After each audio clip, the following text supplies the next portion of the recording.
All right, good morning, everybody. This is the Traffic Advisory Committee meeting for the town of Wakefield for December 1st, 2023. Just a reminder, this meeting is being audio and video recorded. It will be posted to the town's website and to WCAT and other platforms.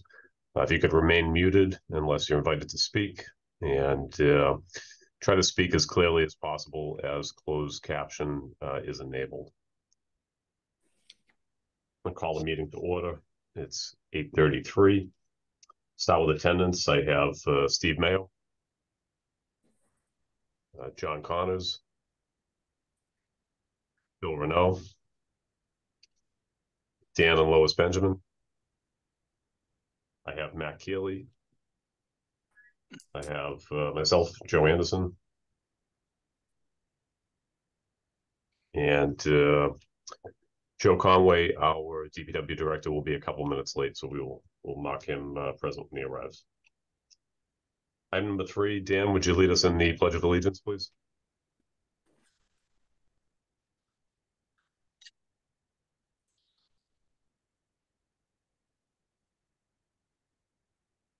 I pledge allegiance to the flag of the United States of America and to the republic for which it stands, one nation, under God, indivisible, with liberty and justice for all.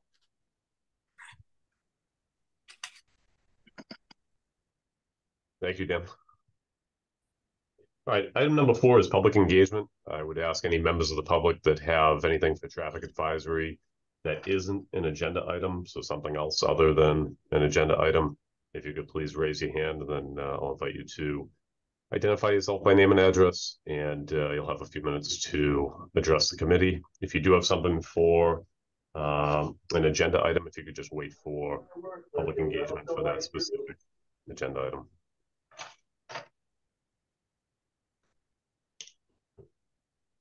Any members of the public have anything for traffic advisory that is not an agenda item? You can either unmute or raise your hand.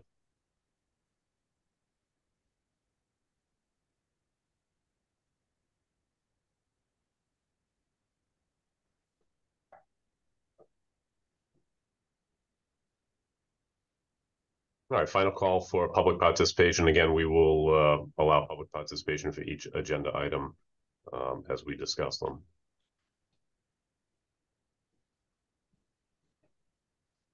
Okay, item number 5, approval of the meeting minutes. We have meeting minutes from June 23rd, 2023 and August 18th, 2023. Do I have a motion for those?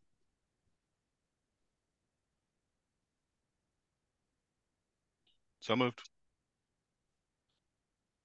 Moved by Matt Keeley. I will second. I'll second it. All in favor? Aye. Aye. Steve, you're on mute. For June 23rd, 2023 and August 18th, 2020. Approved. Item number 6, downtown area loading zone. This is something that I placed on the agenda as a recommendation from our parking enforcement officers. Besides just going out and trying to create turnover the downtown area and address parking issues throughout the town, and occasionally writing parking tickets as well. They do come to me with some recommendations on how we could make parking situations better in town.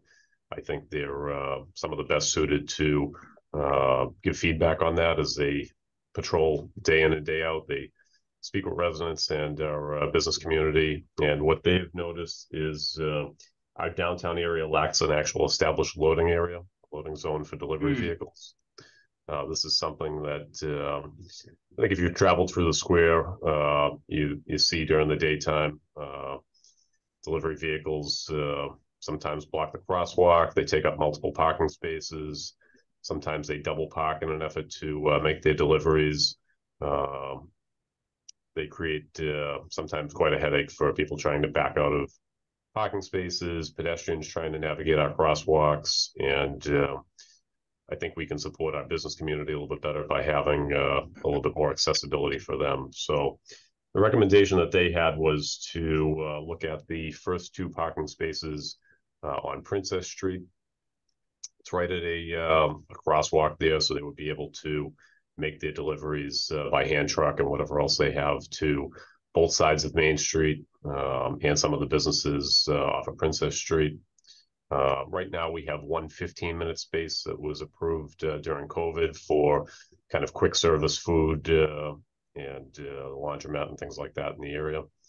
I would recommend a discussion to bump that parking space down one and create a time restricted loading zone from about 6A to 2P, and that's obviously up for discussion, but that's the times that our parking enforcement officers see the most activity with delivery vehicles.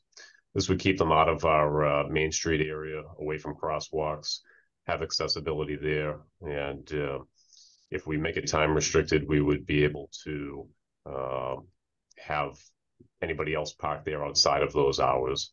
So I think it's something that makes sense. I think it's something that we ask our new developers to consider establishing a loading zone or a loading area or a delivery area for things like UPS, FedEx, Amazon drivers and things like that. So it only makes sense that we do the same in our downtown area to accommodate deliveries for our local businesses and give them a place that they know they can pull right up to without issue. Any discussion on that from members of traffic advisory? Would you be putting up some extra traffic signs next to the old Smith's drugstore? Because that is a major access route for the fire department, I think, coming through. Yeah, so let me see if I'll try to share my screen and show you exactly where the recommendation was from our parking enforcement, if you give me 1 second.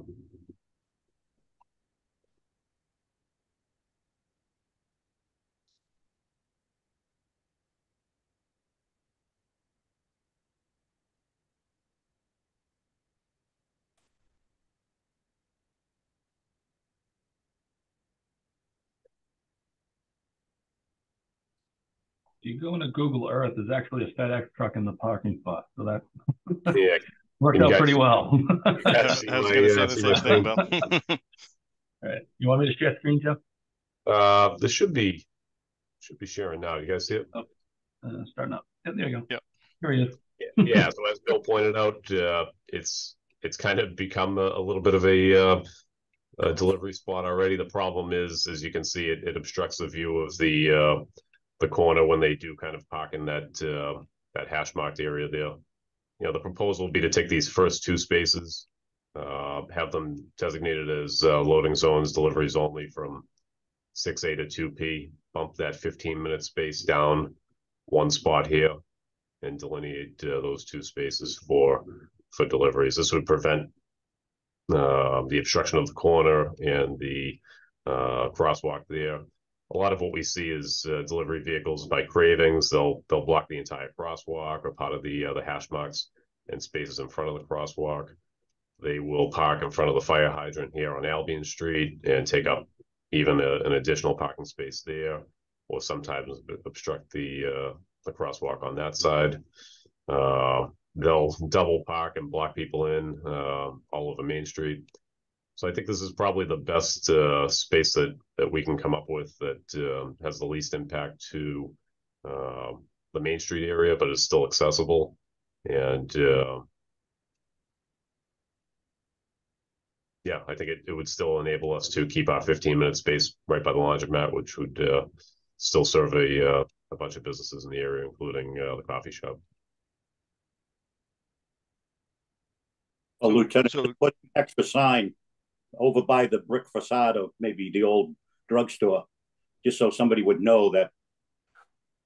Because if they ever parked there and there was a fire and somebody had to get through there, they'd never get through.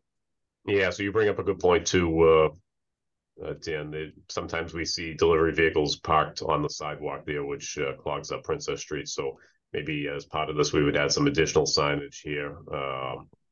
No parking on the side of the street. There is one there, but maybe we could add a couple more. Matt, you had something? Yeah, no, I just wanted to clarify. So you had said you suggest sliding it one space down. So would you say that FedEx truck would be one space, would basically be where that black SUV is? Yeah, exactly. And yes. and would it be a normal parking space on the corner where the something- FedEx truck is? Or would it be just hatched off? So both the FedEx space and the black SUV would become the loading zone, so you could Okay. accommodate a box Oh, truck. okay, good. All right. Yeah, Yeah, Yeah, I just right. wanted to make sure that was the Yeah. intent. yeah. Didn't want to make a FedEx truck parallel park if the other space was a non-loading space. No, exactly. So we're thinking we're going to hatch this. I would think so, Bill. What do you think? Well, I think that's going to make people confused at night, right? Yeah. I mean, I don't want to take away spaces from, our restaurants and businesses at night, but Right. so Bill, that's why I have a question for you. Can the DPW paint delivery zone or loading zone into that hash space? Oh yeah, we could do a stencil like that. Yeah, that's easy to do. like loading zone with the times, chief.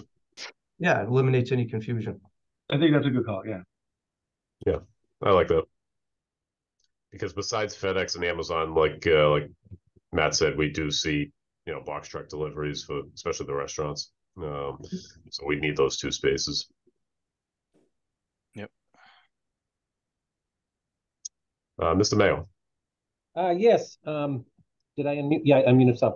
I want to hear from the fire chief on this as well, because Princess is a two-way street, and that didn't get it's really tight as it is. I wonder if we should consider Albion Street, where that's one way, but I'm going to defer to the subject matter experts on this. And also, as far as the business community is concerned, and I'm thinking of some of the restaurants that get deliveries on Main Street, because they get the big ones, the bars. A lot of their ZBA decisions contemplated the fact that they would not block Main Street. And I seem to remember years ago. So I'd like to hear from the fire chief on this first, and then, but I think it's having a loading zone is a great idea, because we do get a lot of complaints from people on that issue. Hi, good morning. I'm happy with the loading zone as it's being proposed. I think whether there's passenger cars there or a FedEx truck, it's tight there anyway. So I don't think it doesn't make it any worse. Let's put it that way. I'm just thinking of cars coming the other way at the same time.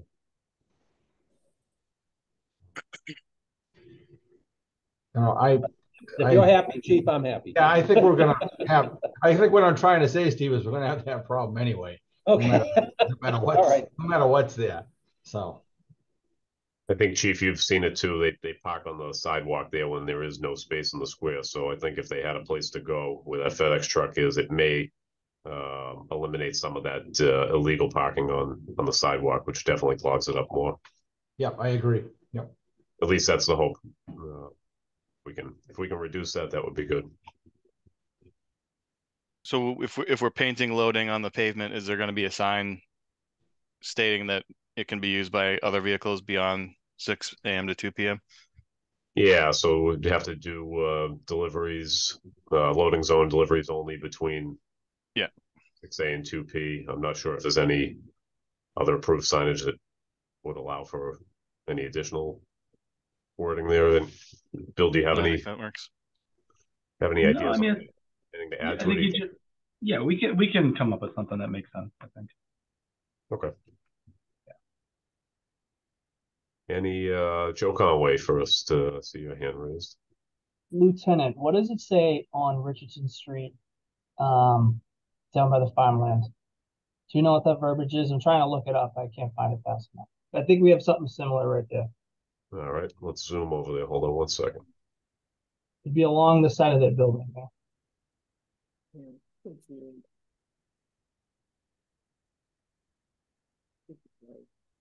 So no parking loading zone from 7 a to 2 p. So maybe we'll make it similar to that 7 to 2. Yeah. Keep the same restriction. I like that. Do you Near want, the painted yellow, I believe. yeah, and then when we talk about signs, if we go just in kind with something like that, That makes sense. that's fine. I like that. Maureen, you had your hand raised. Good morning. Yeah, good morning. So I'm laughing with what Steve said, because when I was liaison to the traffic advisory, I think like 3 or 4 years ago, this also came up, and Steve said the same thing, that when businesses get their ZBA approval, they're for particularly the bigger ones that get a lot of alcohol deliveries on Main Street, that they're supposed to use back entrances, and it wasn't happening, especially at the start of pandemic. So they were in crossing walks and blocking people in, and so we were getting a lot of complaints. And I feel like at that time, Steve, correct me if I'm wrong, but we did kind of try to do a little reminder. And I'm wondering now with Erin, I know you just had that meeting. I wonder if just as we think about this loading space, because I think it is a good idea, but I think just to remind some of the businesses again that, hey, you know, when you first got approval, whenever it was, you're supposed to use back entrances, because the truck drivers don't know. They're only going to know, the delivery people don't know. They're only going to know when the business owners kind of remind them. So just a little, you know, communications to them, I think would be helpful too. But I like that idea, especially if it doesn't hurt public safety at all. I think it's good to have a designated one. Looks like it's already being used for that reason. Yeah, and Erin, we can talk a little bit about if this is approved by town council. We could maybe do some outreach to the businesses that when they do place an order, they can note that on there in their notes field that, you know, there is a loading zone available at 12 Princess Street or something like that, that they can alert them to that space. You know, either make deliveries in the rear of the building or 12 Princess Street. Absolutely, yeah, that's no problem at all. We'll definitely work together on that. All right, so any other discussion from members of traffic advisory? Any members of the public have any comments for this agenda item? You can either raise your hand or unmute.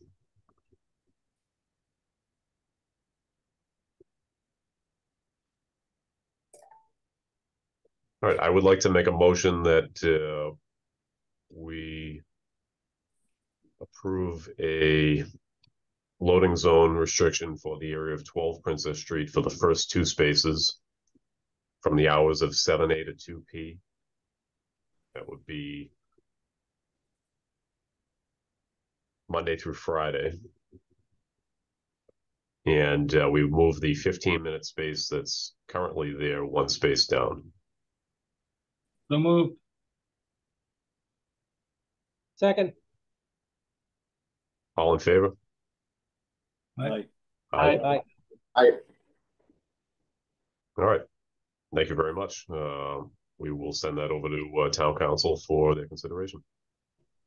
The next is item number 7, parking restriction in the area of 642 Main Street.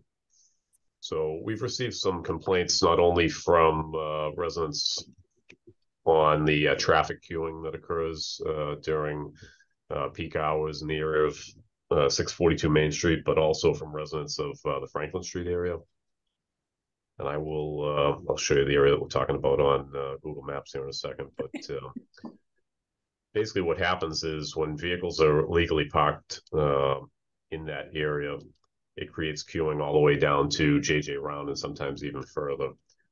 Because if you're not taking a left onto North Ave, there's really no place for you to go. You can't get to that straight and right turn lane to either continue north on Main Street or take a right on Red, which is allowed there onto Nahant. So in years past, when Chief Scory was the chair of Traffic Advisory considered and ultimately voted on a similar temporary time restriction near Enterprise Rental. So what we'd be looking to do is basically mirror that to the other side of the street. And I will share my screen here in 1 second.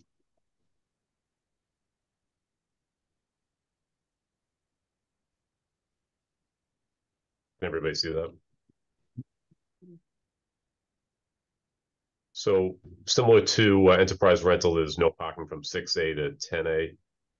And what that does is allow traffic that's heading southbound on Main Street to merge there without the interference of the on-street parking in that area.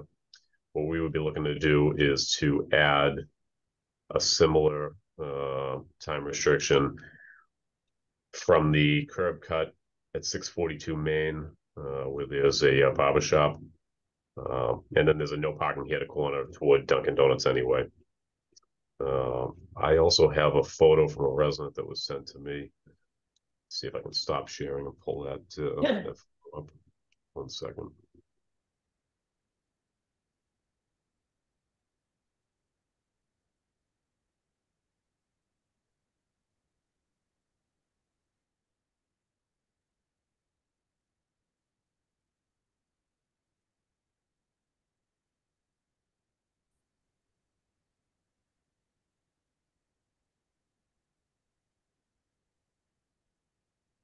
So that photo there is kind of like what they're referring to. There's a vehicle that was parked there in front of Moe's Barber Shop, and it prevented that whole line of traffic from accessing the right turn or straight lane to head either north on Main or turn right onto Nahant.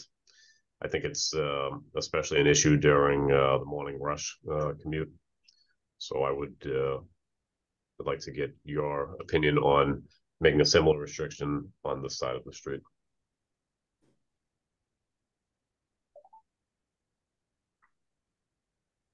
Bill, you have anything? I remember when we did the enterprise, and I could have sworn that we had a good amount of pushback from the business owner, right, at that time. Did we talk to Mo at all? Did anyone talk to Mo, the barber? I'm just like, we're restricting parking right in front of his business. I'd imagine he'd have a concern on that. At least to let him understand that we're only doing it for a certain time frame and all that type of thing. I mean, maybe he's not even open. I don't even know if he's open at 10. But well, most of these barbershops aren't even open at 10 a.m., Bill. Is that? I don't know. Is that the case? Yeah. I don't have a lot of hair. Chief, so. I don't know how we. I don't go anymore to barbershops. That. I'm shaving in my bathroom. So. So Monday through Friday they open at 9. So yeah, it'd be good to reach out to them. Sure. Let them know maybe before we vote on it, just to let them know that we're looking at this, because I mean they might not even really open at 9. You know, who knows? Right. I completely agree on that.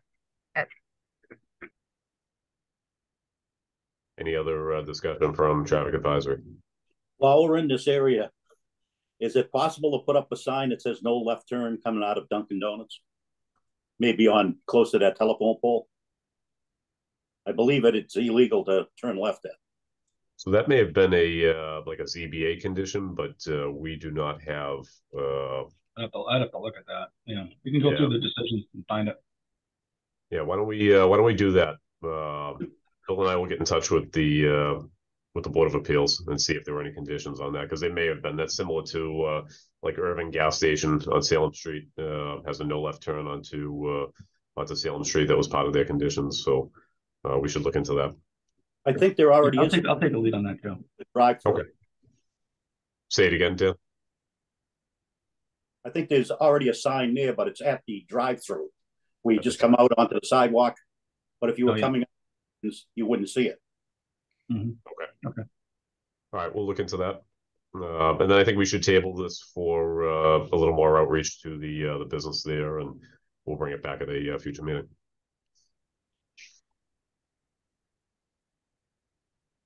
All right, item number 8 is the traffic scoping request for 0, 119, 127, and 135 Nahant Street.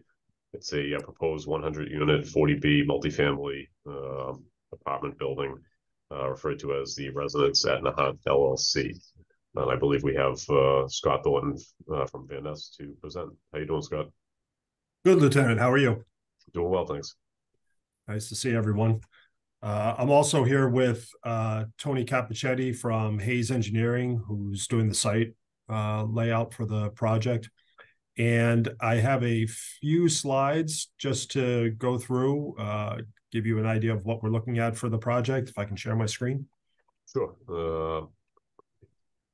I'll make you a co-host just in case it doesn't allow you to, so that way you'll be able to.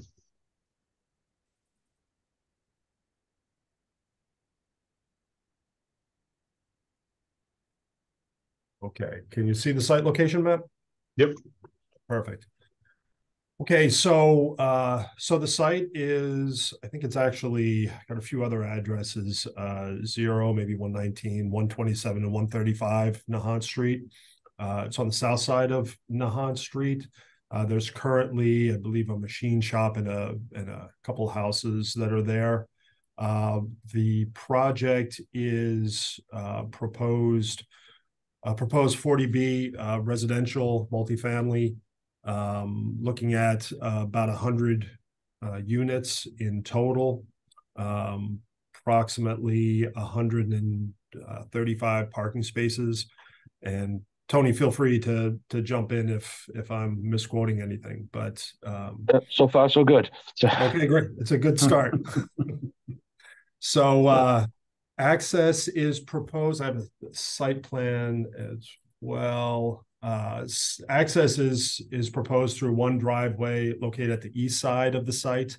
And there's a mix of surface parking and parking below the building. In terms of the building itself, I think it's a 4-story building with 4 stories above the parking. And it's, as I mentioned, or maybe I didn't mention, but it's a mix of 1 and 2 bedroom units. What we're looking at in terms of trip generation for this type of development, assuming the existing occupancy of the site and the proposed multifamily development, looking at a net increase of about 412 trips on a daily basis, 33 during the morning peak hour and 34 during the evening peak hour. So not really a big generator, but it's still obviously an increase on Nahant Street. So what we were initially proposing was to look at the intersections closest to the site. Bill, I know Derek of our office had reached out to you regarding scope, and you had indicated possibly looking at both ends of Nahant Street, where it comes out, at the east side by Farm Road near the high school, and obviously at the other end with intersection with North Ave and Main Street. Yeah, we get a good amount of queuing that comes up from Maine right now. I mean, that comes pretty close to the site, right, folks? Does that sound right? Yeah, it may be. It's kind of. Let me see if I can. Want to get a little daring here. See if we can pull up the aerial. And okay, you see this Google Earth aerial? Yep. Yeah. So we're in this area, and then Main Street is over here. So that's a pretty good distance. I do know that it typically backs up to around the curve in this area during peak periods. And I know that, out at the other end by the high school, I think there's certainly an opportunity for queuing to occur there. But I think you mentioned that there's a roundabout. Yeah, we're doing a roundabout. Yeah, big roundabout. Yeah. All right.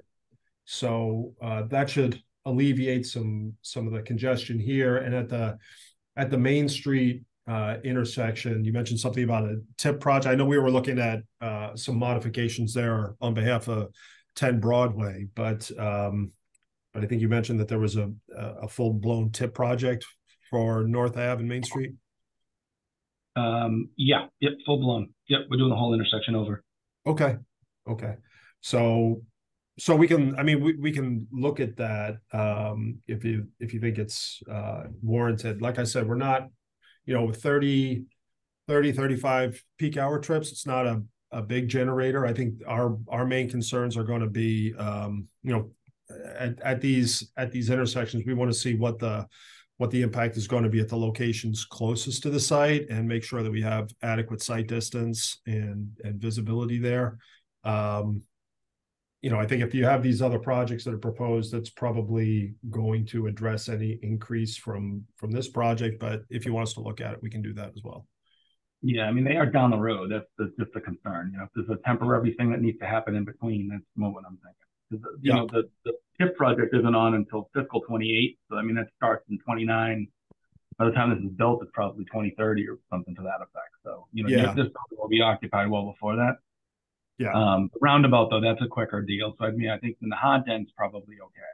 It's more the other side if there's a timing change need or something to that effect. I hear you 33 trips during the peaks, but that obviously to me sounds very low. I know you're getting it from ITE trip generation manual, but let's be honest, with 100 and something folks in there, they're always going to be a good amount of them are going to be leaving for rush hour. So. Yep. Yep. Yeah, I don't know if we have any. I'll check to see if we have counts of some other facilities in the area. That might or be most helpful. other sites. Let's see if we have that. Yeah, so then in terms of the, just what we would contain in the study, we look at new traffic counts. I don't think we have anything. Maybe you have counts. Certainly the intersections near the site, we don't have any data on. But yeah, that we actually just did the intersection. So I have counts for that. Okay. We just did it like within the last couple of months. And this is North Ave and Main Street? Yeah. Okay. Yeah. What about the other? You must have some counts of the other one as well, farm. We do. It's a little bit older, but I can get you those two. Okay. Excellent. Yeah, and so we want to get counts and speeds on Nahant Street. Typical stuff: site distance, crash data, transit availability. I see that. Well, and then I know we have a few background projects that we're aware of. 460 Main Street, 10 Broadway. Bill, I'll check in with you, see if there's any others that we need to include, and then we'll provide some recommendations for access and some TDM improvements. And if there's any modifications to signal timing that we may need to do at North and Main Street, we can look at that as well. Mr. Mayor, you have your hand raised. Yes, I think we also have to be aware of the dismissal time at the high school. You see a lot. I mean, that's a main thoroughfare through the downtown and Galvin, going the other way. So I think for those traffic counts of times from 7 a.m. to 4 to 6, I really think that that 2 o'clock hour or two is also very important to look at, because that traffic stacks up at that time as well. Okay, so maybe start the count at 2 in the afternoon, 2 to 6. Yeah, that's a good point. Good point, Steve. Thank you. Do you have anything more for us before we have members of traffic advisory maybe ask questions or discuss? Nope, that's it for me. Okay, thank you. Matt, what do you have for us? A couple of minor things. Just as part of the counts, Scott, I think just because there's so many driveways along that stretch, I would just make sure you pick those driveways up just in case there is any significant activity there. I wouldn't necessarily say you have to include it, in your volume networks, but I would just collect it just in case, especially if one of these people as a neighbor shows up and says, you didn't count my driveway, or just from Traverse Street to Coolidge Road, there some curb cuts there. I think your video would capture those anyway, but just wanted to point that out. Yep. And if the speed study could just be at least 24 hours, I'm sure that's what you're planning on anyway. So yep. My only other comment right now is about parking. It seems light. I know it's 40B and all, but it seems, as you know, there's a lot of discussion about parking with these types of projects, and it just seems on the low end compared to what would be required for a non-40B project. Yeah, and there really isn't any place to park aside from these side roads.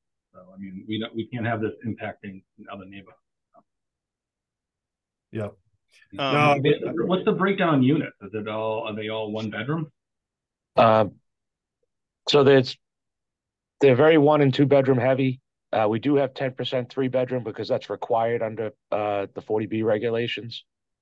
But I want to say it's about 60% studios and 1 bedrooms. And I can actually I may have the unit count on this plan set. So we are 63 1 bedroom and studios, 27 2 bedrooms, 10 3 bedrooms. So you're 63. What did you have for total parking count? Total parking count is 135 total spaces. ITE recommends 0.75 spaces per bedroom for 111 spaces, or 1.31 spaces per dwelling unit for 131 spaces for multifamily mid-rise housing.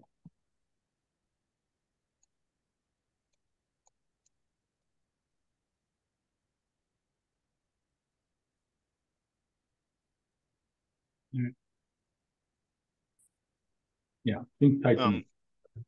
And let me just jump back to the site distance for a second, Scott. Yep. Just with the building being, from the site plan, it looks like the building's pretty close to the road, and there is a curve in the Han Street right there. I think it would be helpful for when you measure the site distance if you could plot it on a plan, just to make sure nothing with the building or signage or anything is going to be in that site triangle. Yep. We sent the surveyors out. We actually staked the location in the corner of the building and had them turn an angle up and get a distance so we can actually plot the actual locations that can be seen.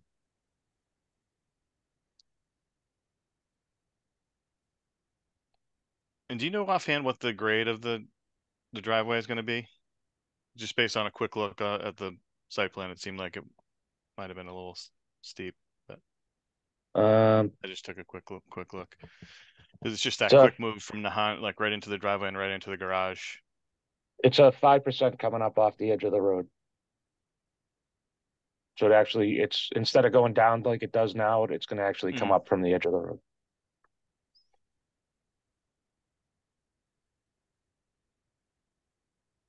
Right. Any other discussion from members of traffic advisory?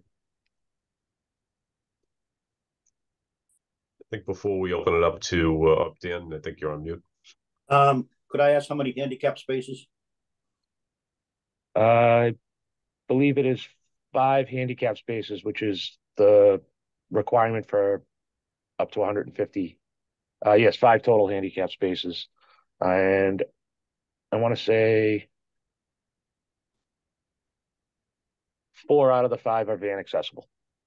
Okay. All right, so before we open it up to members of the public, I think it's important for the public to know that this discussion is basically to help the developer and their consultants kind of determine where they should do their traffic study, what we would be looking for. So that's kind of the point of this agenda item, is to help Scott kind of narrow down what they should be looking at for their traffic study. But to Steve Mayo's point, I think opening up the afternoon hours to 2 p.m. is important. So Scott's noted that, especially with the schools that we have in the area there. So 2 p.m. and on would be good for that. The parking, parking is definitely an issue, and there's no on-street available parking. There's no place for parking to go. So I think that that's going to be something that the developer is going to have to really look into, is to provide adequate parking to meet or exceed the bylaw.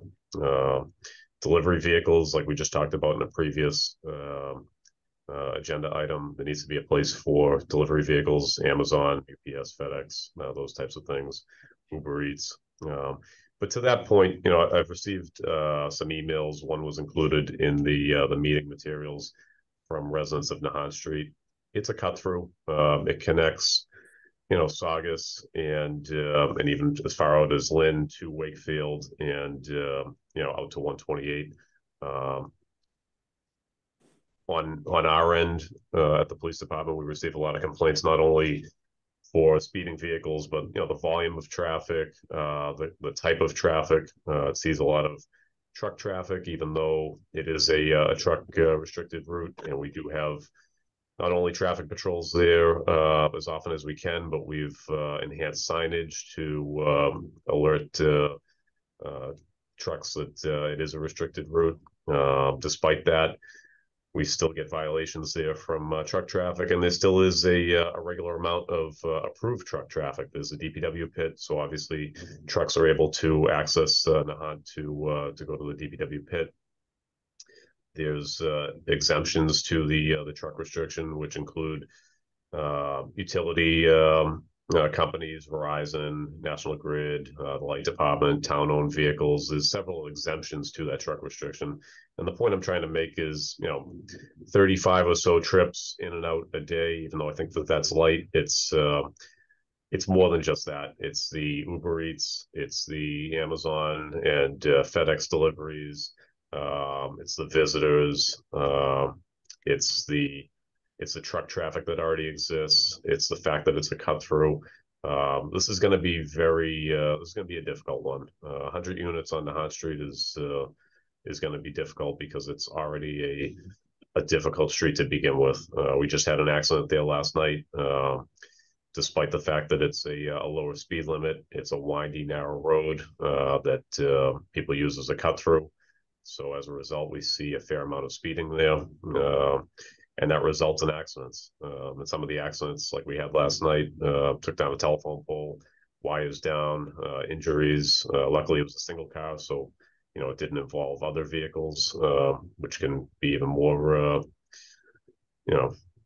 It can be a bad situation on the Hot Street. So to add 100 units there, it's just I don't know if the Hot Street can accommodate it, but I'd be curious to see where. What your study shows, now looking at the 2 p.m. School dismissal time. I'd also encourage, as some of the committee members noted, to look into the proposed and already ongoing developments in the area.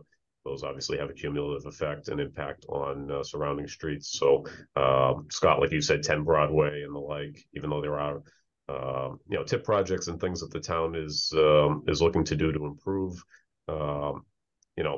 As I noted earlier in another agenda item, we're looking at removing a couple of parking spaces temporarily to alleviate the queuing, and the fact that there's queuing going all the way down to Greenwood shows that there's quite a bit of traffic in the area, and that's a busy intersection at all hours of the day, but especially during the peak and rush hour times. So I don't know that this is really a great idea for the Hot Street, but we're at the very early stages of it. So I'll have you guys come back and present, and we'll discuss further. But I think you have a good understanding of kind of what some of the concerns are from both the police department side, the neighbors, and traffic advisory.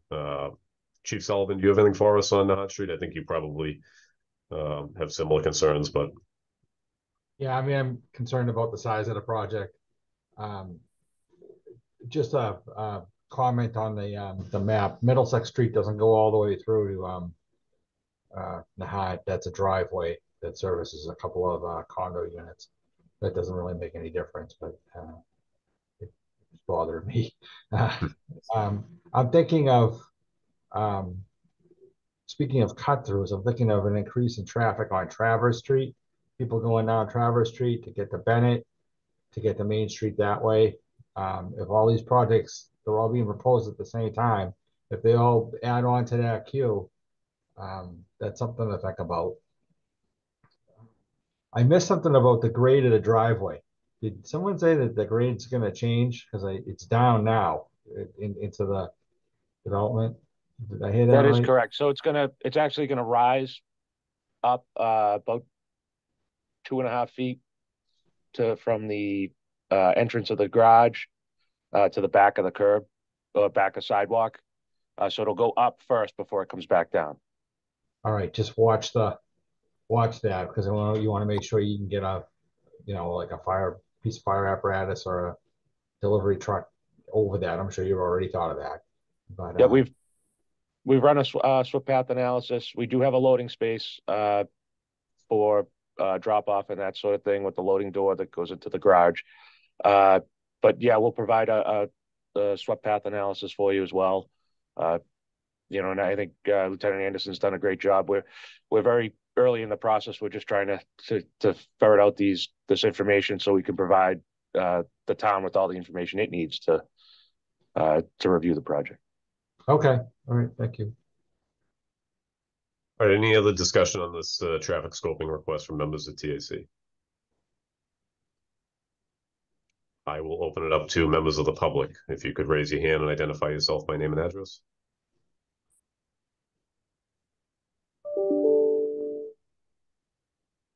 I have M. Is it Nelting? Yes, it is. Good morning. Good morning. I happen to live on Nahant Street, and the project you're talking about is pretty much diagonally across the street from where I live. I've lived here for 7 years in Wakefield, and talking about queuing in the morning, it goes from corner of, from Nahant in Maine, all the way back to where I live, which is 100 Nahant Street. That's quite a ways to be queuing. It is a very heavily trafficked road, as the lieutenant said. I really could mimic anything the lieutenant said because I agree with everything he said. There's a school, as you know, actually 3 schools at the end of Nahant on Farm, or the Voc is a little further back, but it is on Farm Street, I believe. And I've gone out in the afternoon to go run errands and go towards the school. It queues up during school time. I don't know the names of the streets down there, but at least 2 to 3 streets back. There's a lot of truck traffic on this road, which, as the lieutenant said, some of those trucks might be allowed to do it because of Verizon or the town dump, et cetera. But I'm amazed at the amount of really heavy duty trucks that go down this road. Very dangerous, very windy road. Sidewalks are not the best, especially on what I'd call the side of the street that the complex that the project is proposed for. It's being proposed. Also, and I'm not an engineer, nor do I pretend to be, but I'm a little bit confused about the 20, I think you said 30 to 35 peak hour trips, or just in general. I mean, it's 100 units. I'm thinking it's probably going to be 125 to 150, cars, depending. I really don't know. How many cars, I guess, is really the question I'm asking, will be exiting that development if it is built at any time of the day, but mostly in the morning rush hour and the afternoon rush hour. And I'm not sure that what you said, I guess I don't understand what you said. It's basically what I'm asking. Sure. Lieutenant, do you want me to answer Sure, that? you can respond to that, Scott. Yeah, sure. So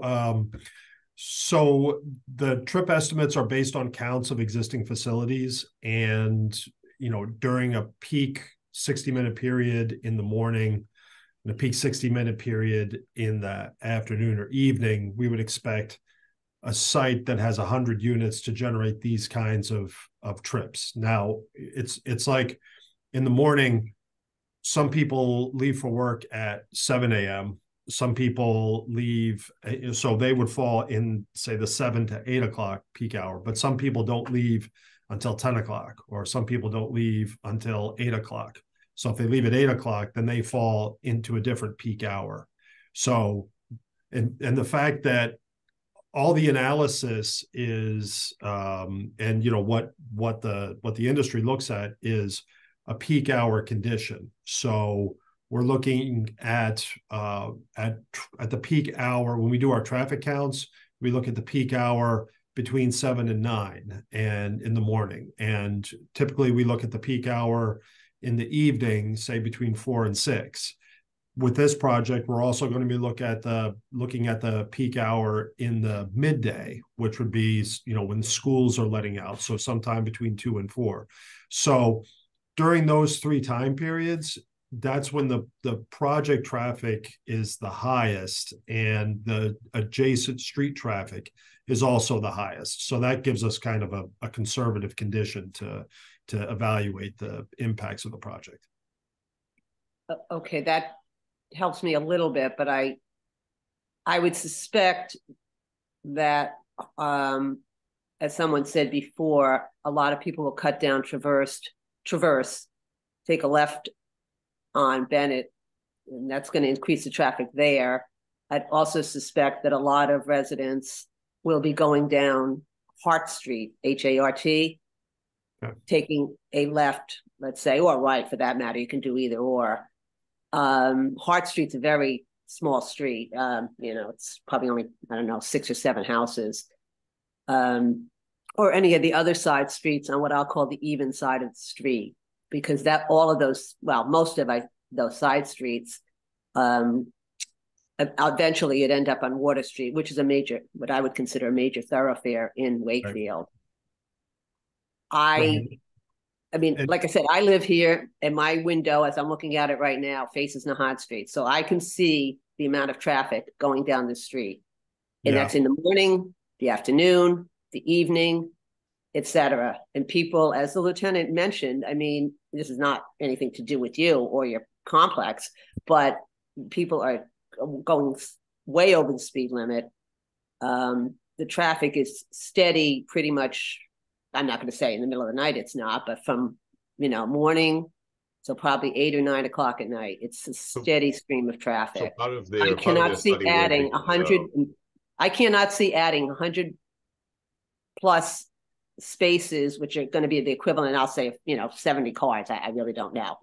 So that's just part of their study will be to do traffic counts there for speeds, the 85th percentile speed, and what is going on for existing conditions. So, Scott, I know you probably want to respond, but I have other members of the public that want to ask some questions. So we thank you for your comments, and Scott, if you could take that into consideration. Yep. Mike McLean, raised next. Thank you, Lieutenant. Can you hear me? We can. This is a question for Tony or Scott. It seems like the grade is going to be significantly changed, and the grade right now is pretty downward sloping. I was just curious as to whether you had any estimates of how much. I assume there's going to be fill brought in, and I may be wrong. I'm not an engineer, but I was wondering if you had any estimates of how many cubic yards of fill you would need to change that grade, how many truckloads that might be. I think it's a fair question. If you don't know and you need to get back to us when we have our next meeting, we can. But we can give you a cut and fill analysis. A lot of the area that's being filled in is being used for stormwater, so it's actually a lot of the subsurface chambers below the parking lot to kind of minimize the amount of fill brought in. But for part of the traffic study, we can do a cut and fill analysis and rough out how many trucks would have to come in and out. Just for construction phase considerations. Great, thank you. That would be great. So, yeah, thank you. All right, any other members of the public?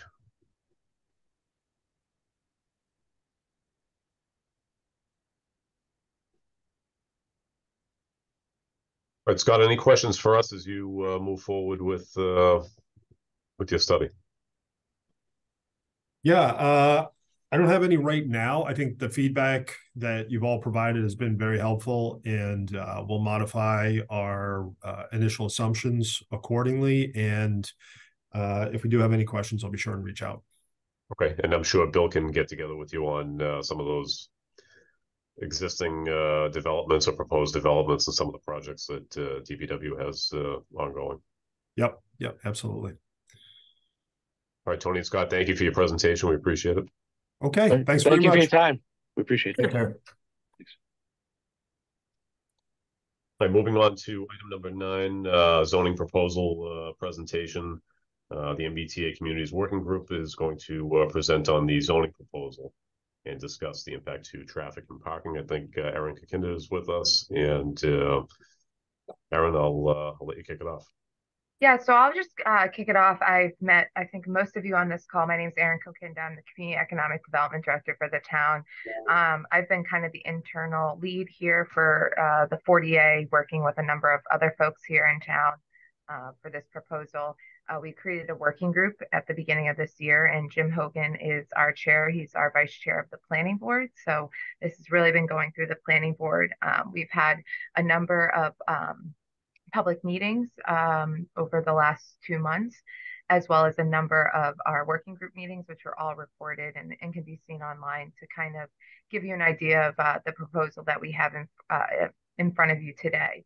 I don't want to speak too much because I know Jim has the presentation that we've been doing to the public as well as other groups in town.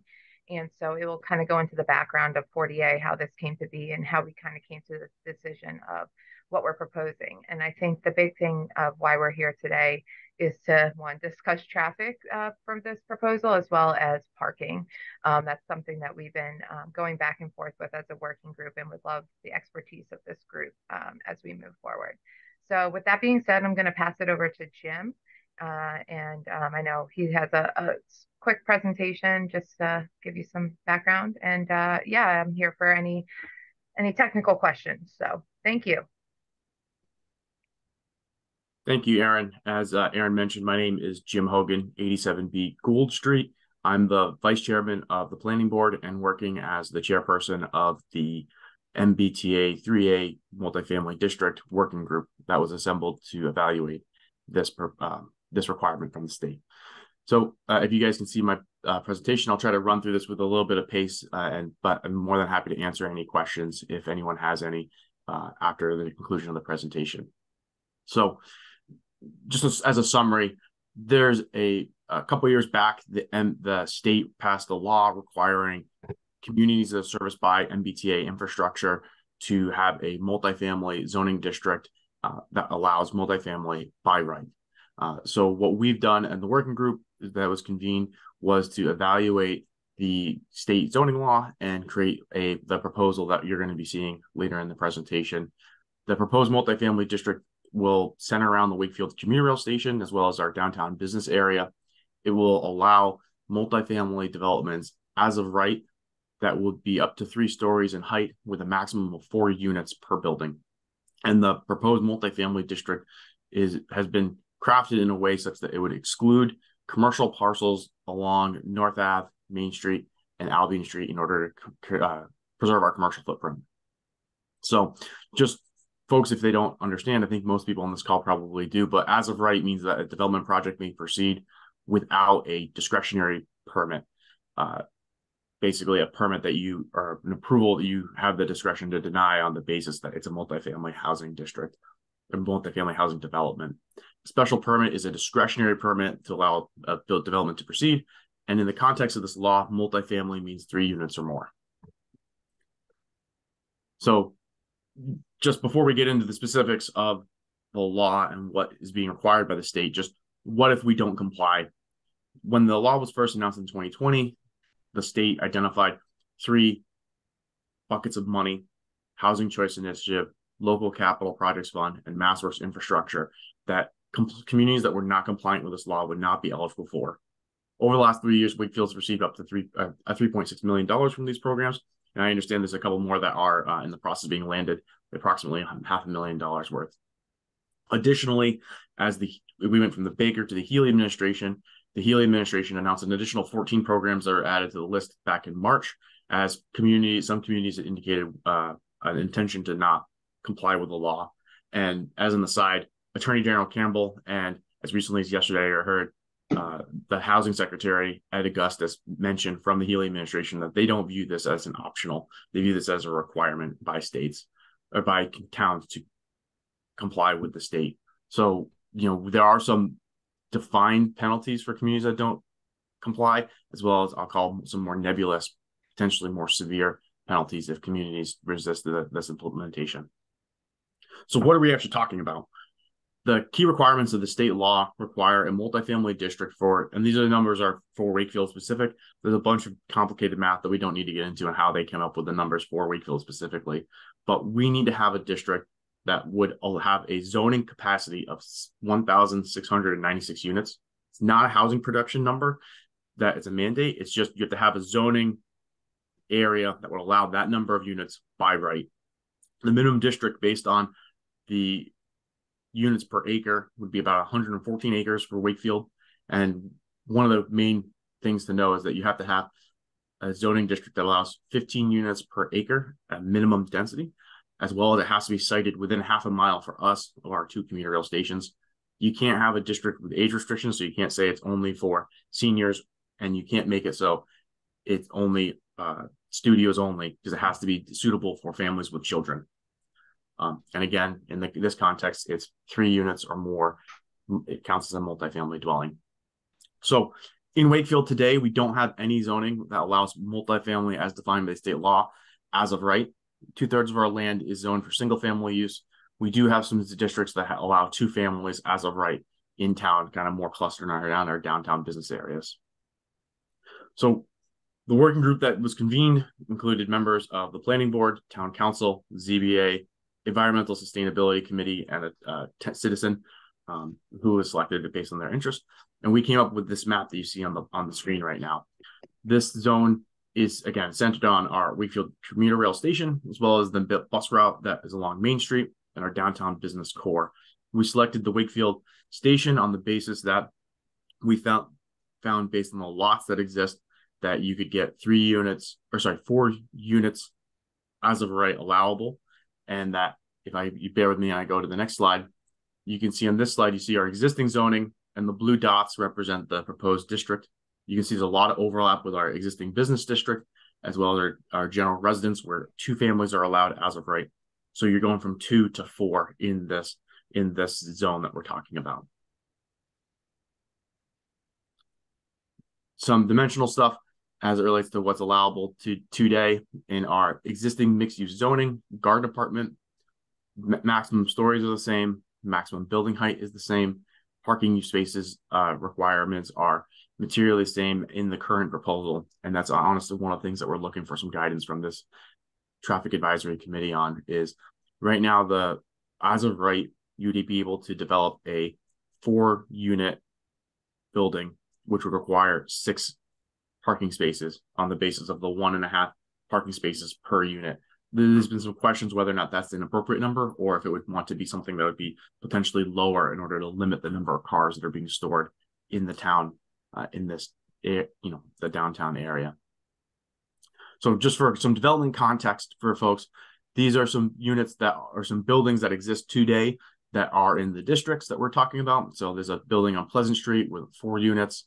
There's one on Richardson Ave with the 4 units.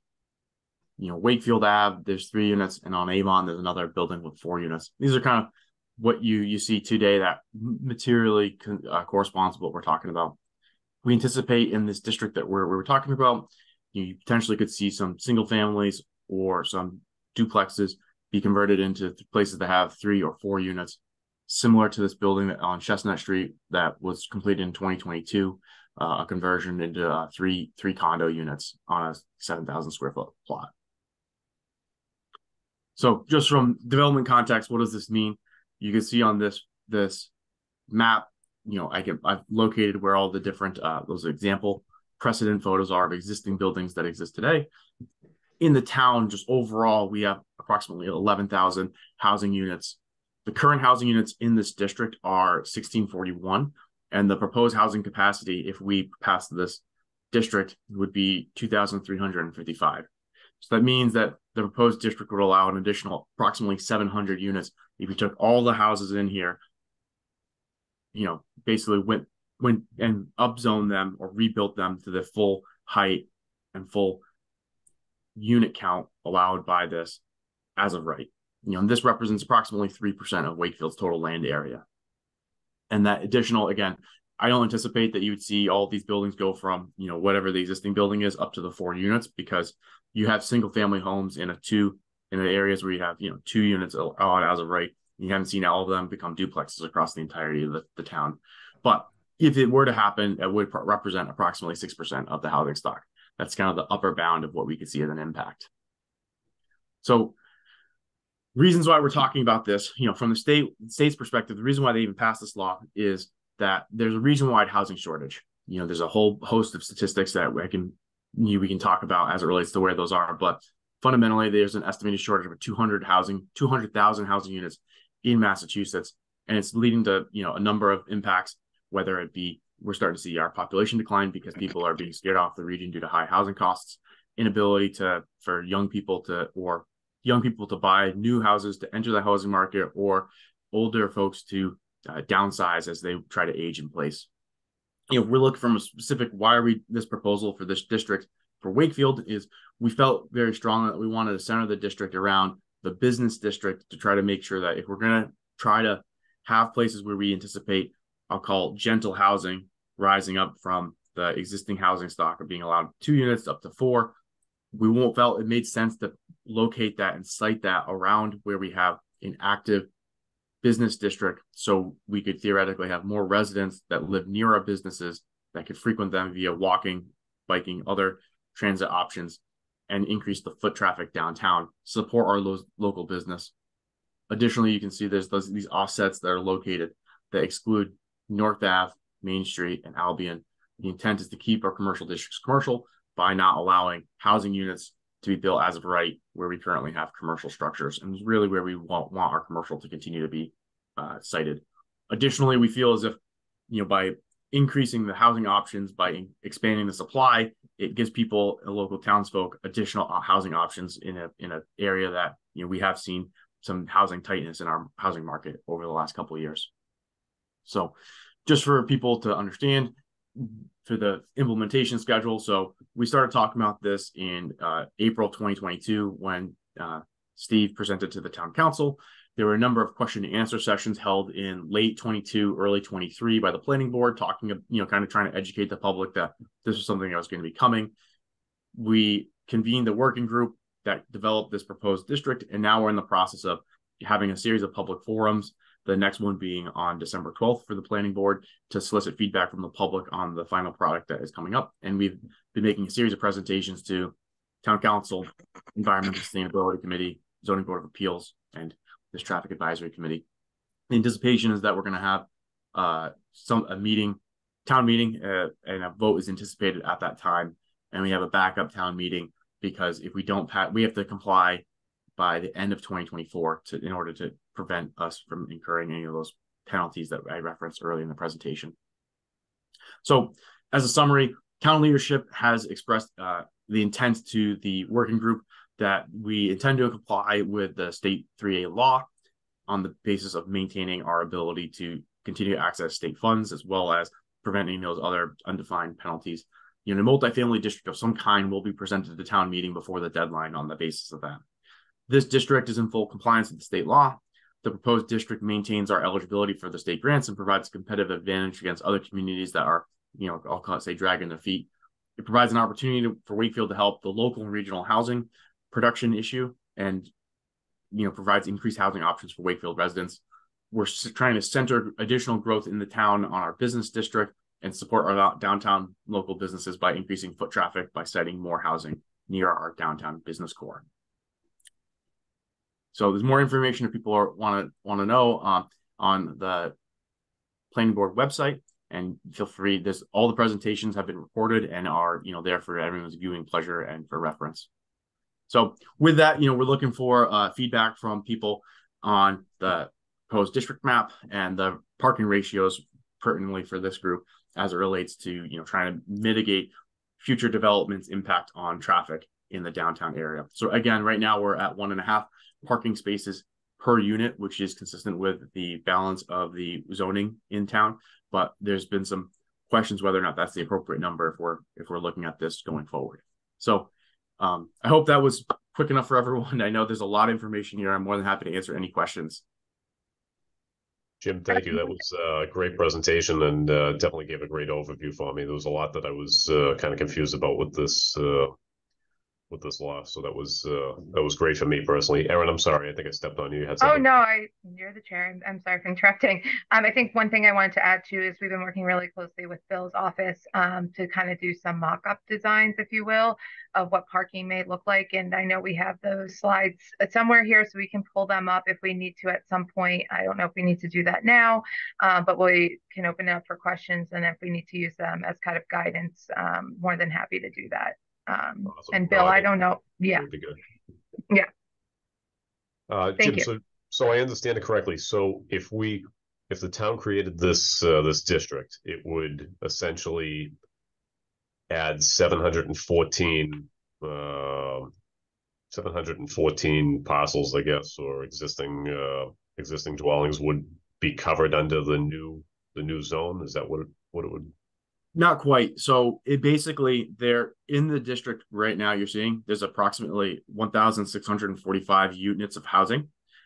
Theoretically, if you took all those units of housing and you built them up to the maximum that this zoning would allow by right, you would get up to a 700 additional units, above and beyond what's already existing today.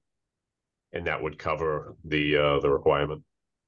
So to be clear, the state is not saying you have to build additional housing. You just have to create a zone that would allow housing as of right. And so that, it's not that would be in compliance with that zone, though. The potential exactly. there. Okay. Exactly. Yep. Exactly. So right now, the zone that we've identified, you have to have a zone that would allow 1,696 units as of right, and the zone that we're proposing would allow 2,355 as of right. So what's to stop a developer from coming in and doing something similar to Nahant Street, like we just discussed? I know that, ideally there would be a conversion to 3 and 4 units, but what's to incentivize or prevent that? Because that's what we're seeing currently is a lot of 30, 40 up to 100, and even in some cases 400 plus units. I think 3 to 4 units is very palatable for this district, but what's preventing it from being expanded to something a lot larger? So as it relates to 40B, this has no impact as it relates to that, for the purposes of 40B is its own process, depending on your subsidized housing. That's kind of a separate thing. What this theoretically could do is it could deliver a couple of additional housing units at market rate, which may impact the numbers, but that wouldn't occur until you re-baseline in the 2030 census. As it relates to, this is what becomes a tool that developers could do to develop as of right and not go through a special permit process. So theoretically, it might make a larger project less attractive because you could do something at a smaller scale with less red tape. Okay. With that being said, it doesn't preclude people from trying to go obtain special permits or variances with the Zoning Board of Appeals for larger projects.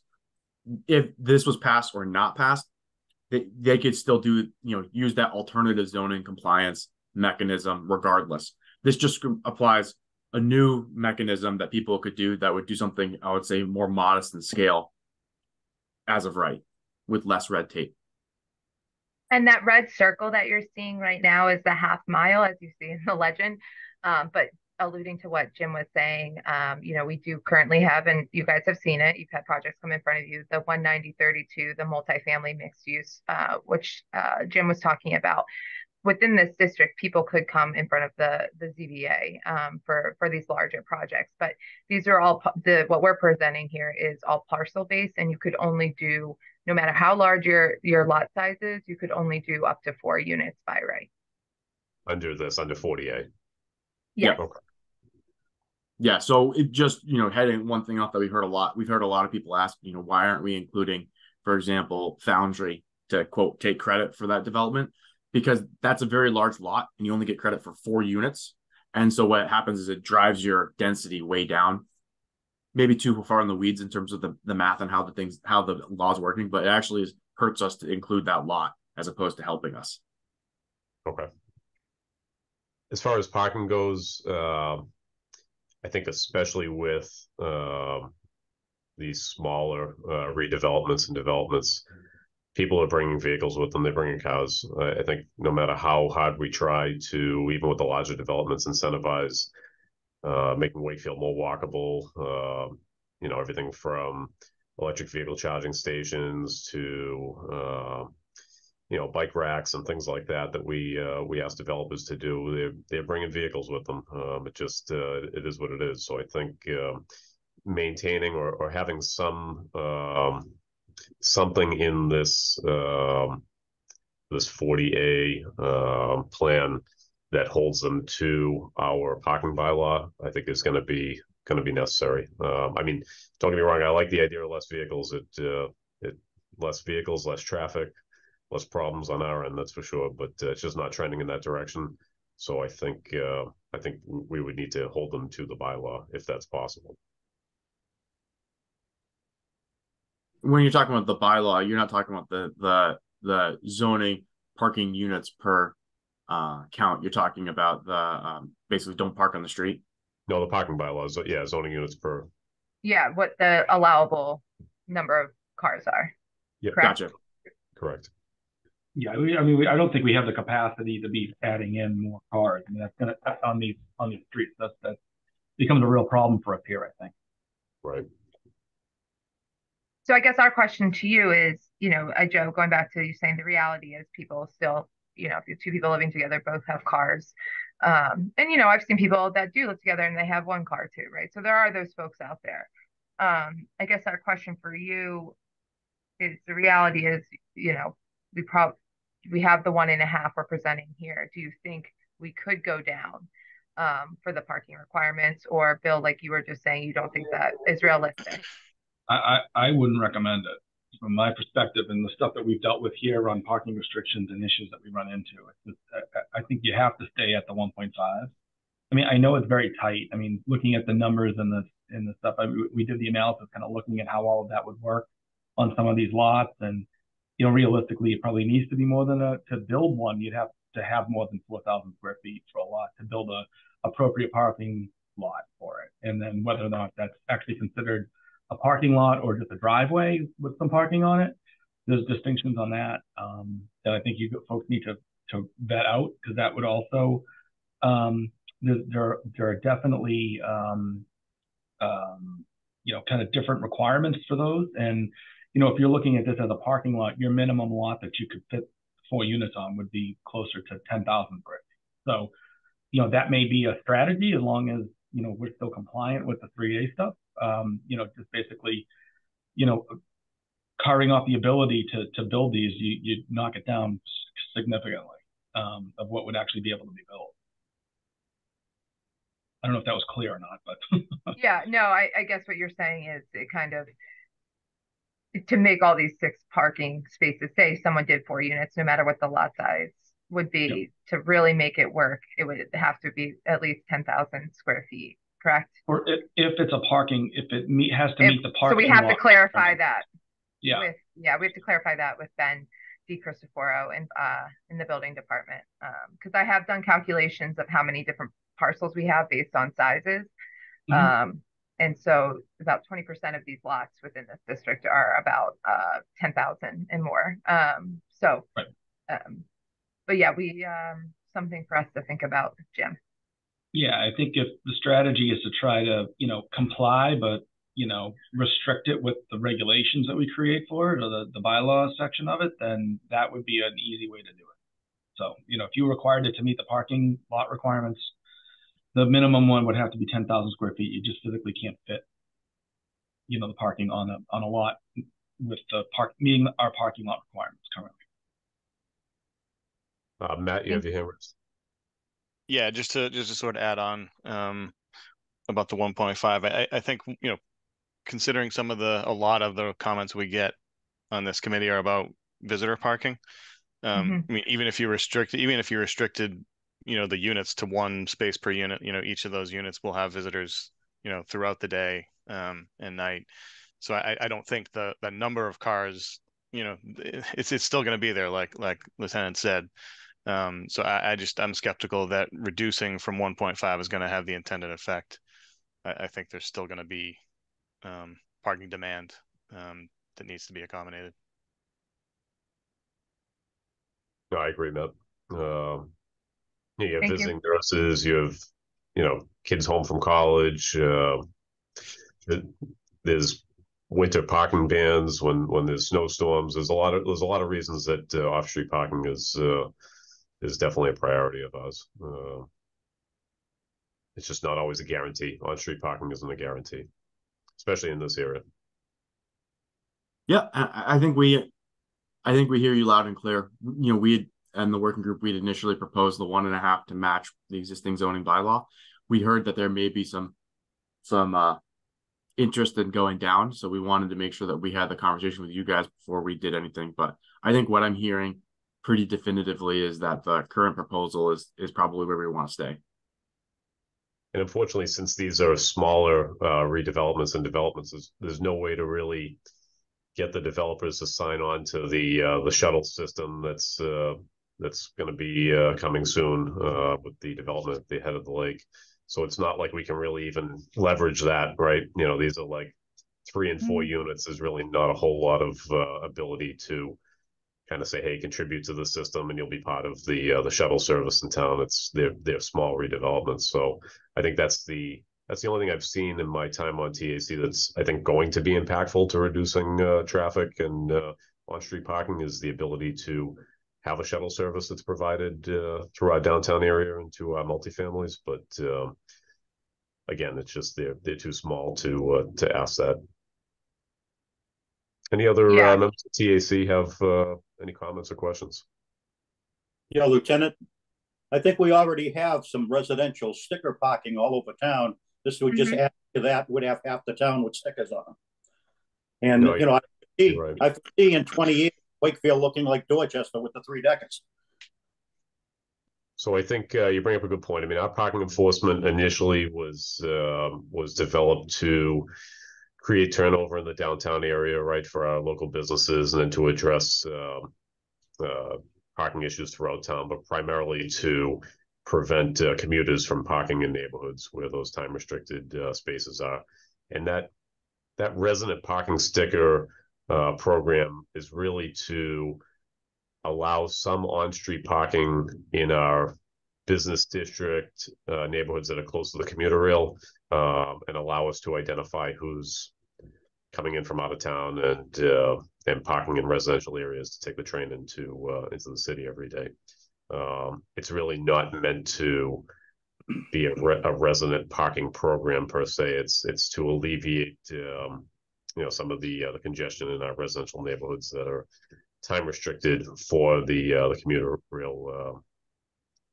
And we only have 2 parking enforcement officers. They work part-time. Their priorities really are the business district and helping support our local businesses and addressing more serious violations like handicap spaces, fire lanes, fire hydrants, things like that. So it would put an immense strain on those 2 officers that already have quite a bit that's on their plate.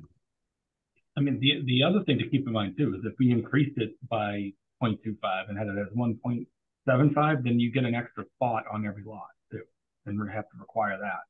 So that would obviously help us with what we're talking about for parking and trying to get it off the street so that it's less impactful. Just another food for thought. I would have to play around with numbers. Like I said, this is all based off a compliance model that I wish I could show you guys, but it's a whole big math problem basically. And so I could play around with that and just see what that says. But yeah, that may eliminate some things. But these are all valid points. And I know we've looked at the resident sticker, I won't call it program, where those are in a number of the streets that we're highlighting here do have that. So that would have to be looked at, I think, a little deeper as well, because it may increase the number of resident stickers on those streets. So or not. Okay, thank you. All right, any other questions or comments from members of TAC? Any members of the public have any comments? Mike McLean. Yes, Lieutenant, I've unmuted. Can you hear me? We can. Okay. I just have some comments more than questions.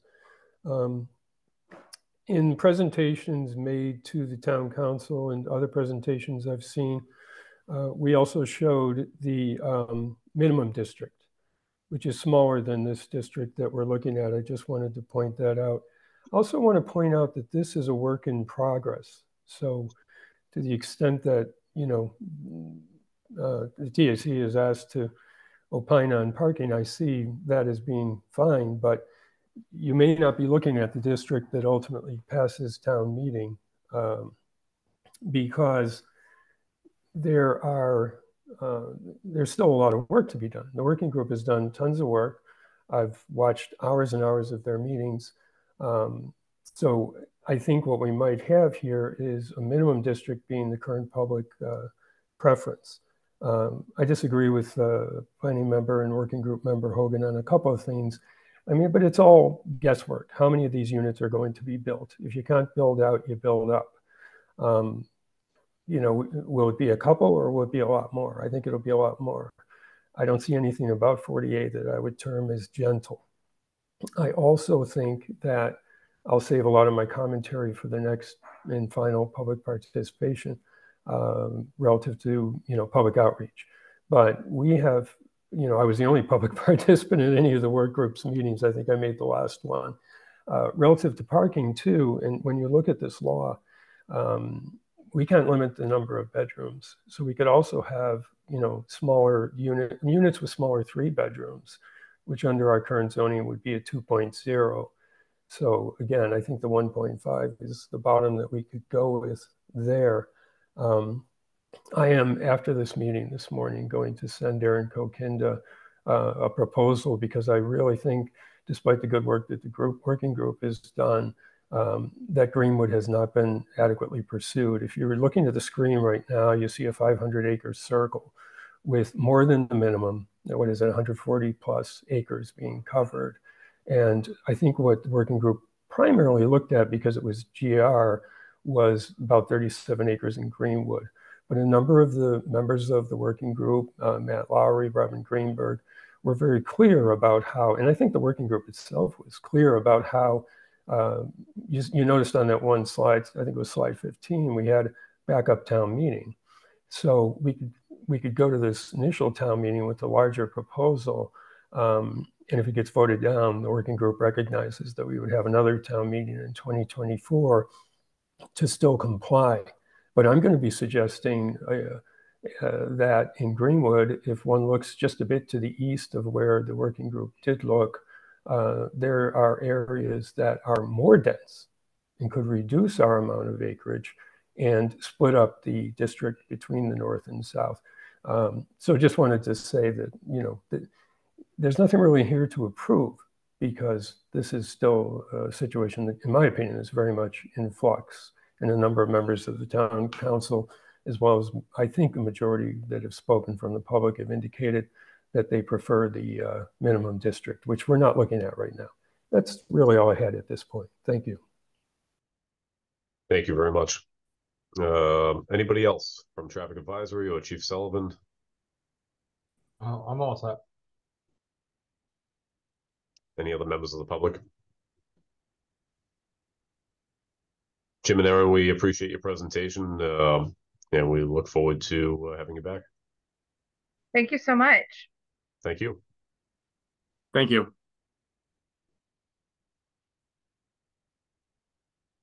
Item number 10 is the bike and pedestrian plan discussion. Bill or Aaron, would you like to kick this one off? Bill, it's all yours. Let's see. Hold on. Let me pump on a quick PowerPoint here to go through. Actually, I'm already on questions, which is good. All right. Can we see that, folks? Yep. First page. Is that a yeah? Yes. Yes. Okay, great. Thanks. All right. So we were here, I want to say, a year and a half ago at this point, in June of 22, when we were kicking off the bike and ped plan and reviewing kind of overall goals and different pieces. So what I planned is to give a quick kind of background, kind of some of the dialogue that's happened at the town council level and kind of where we are today.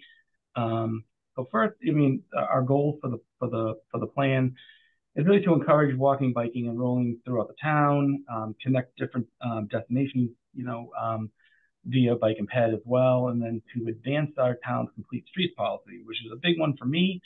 As a town engineer, as I'm designing roads, I have to keep the complete streets policy, at the forefront in all of our designs. So my goal with this plan, when we kicked it off, was really to identify locations where we want to have improvements. So I'm not, putting a crazy effort into every street I'm designing, but just the critical ones to advance kind of these types of goals. Over the past couple of years, we've done a bunch of formal site visits. We did a survey in 2021. We also did public meetings towards late 21, meeting with us here in June of 22. Another draft plan with the public as a public presentation in July of 22. June of 23, we did another public presentation, and then have gone to the council a couple of times as well. So it's making a few policy recommendations, starting with kind of just the general overall things of trying to require bicycle parking in certain areas for short and long term stuff near multifamily businesses, retail, that type of thing. Also, recommending covered parking in some locations where it would be larger, and then provide some specific locations throughout town in near parks and some of our civic buildings as well. And then standardizing our crosswalk into a ladder style as opposed to some of the other ones that we've used throughout town, so we'll be consistent when we're doing our line painting.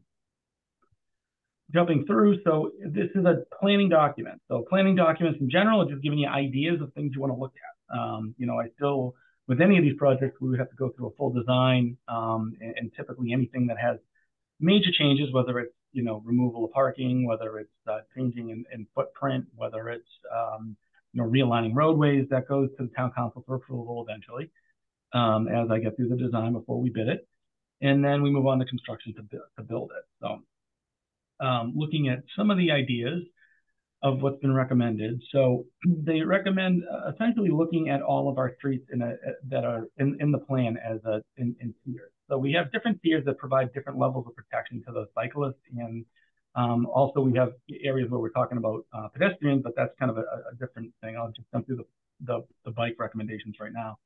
But the use paths are areas that can be used. That can be bike trails, like we have, like the one that is currently under construction. It can also be areas that are wider sidewalks on streets that allow folks to go in both directions. And it allows you to kind of separate from the motorized vehicles, so like strollers and smaller, I would say like your less bicycle heavy person that is not as comfortable riding on the road. So it gives them some space within the road to have an area. Protected bike lanes are ones that are separated through curbs or flex posts or concrete barriers, something that's physical to separate you. So you should have some examples here with the curb separated down to the bottom on this area. This one where you're separated by the parked vehicles, which is a cool approach too. And then some with the flex posts, which, Public Works, we're not necessarily the biggest fans of because of obviously the snow maintenance and whatnot.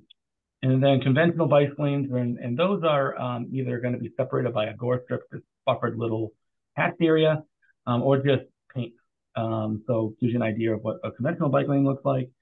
And then kind of going down the rungs to the fourth level, kind of lower level of protection is, maybe we have a one-way bike lane on a street where we can't accommodate to the cross section of the road. We can't accommodate on both sides.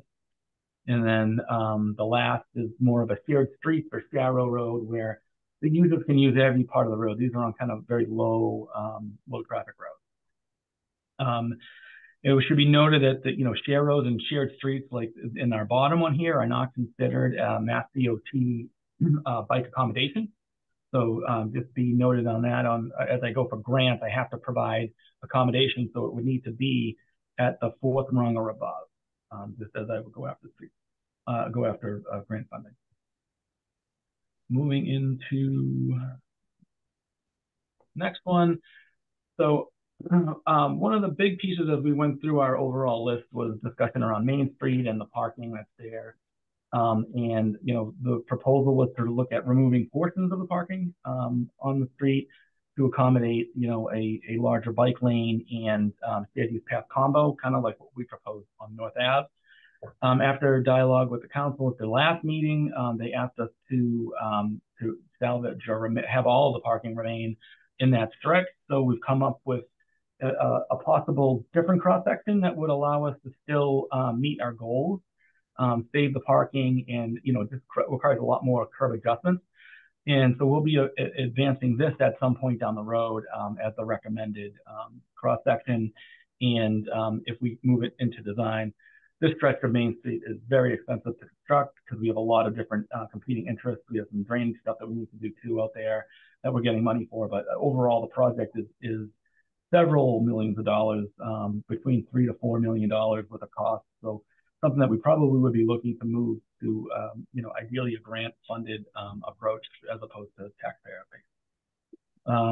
moving on to kind of our list. So these are all the recommended projects, pretty similar to what we presented to you folks last time. I don't think there were really any substantive changes, just maybe some small tweaks here and there, but gives you kind of an idea of where this ties into the kind of, regional greenway networks throughout the area. So they're looking at kind of connecting into Reading, connecting into North Reading. There's some stuff on connecting down to Melrose, and then over to Stoneham for their greenway. So there's different connections and locations on how to get to all of those.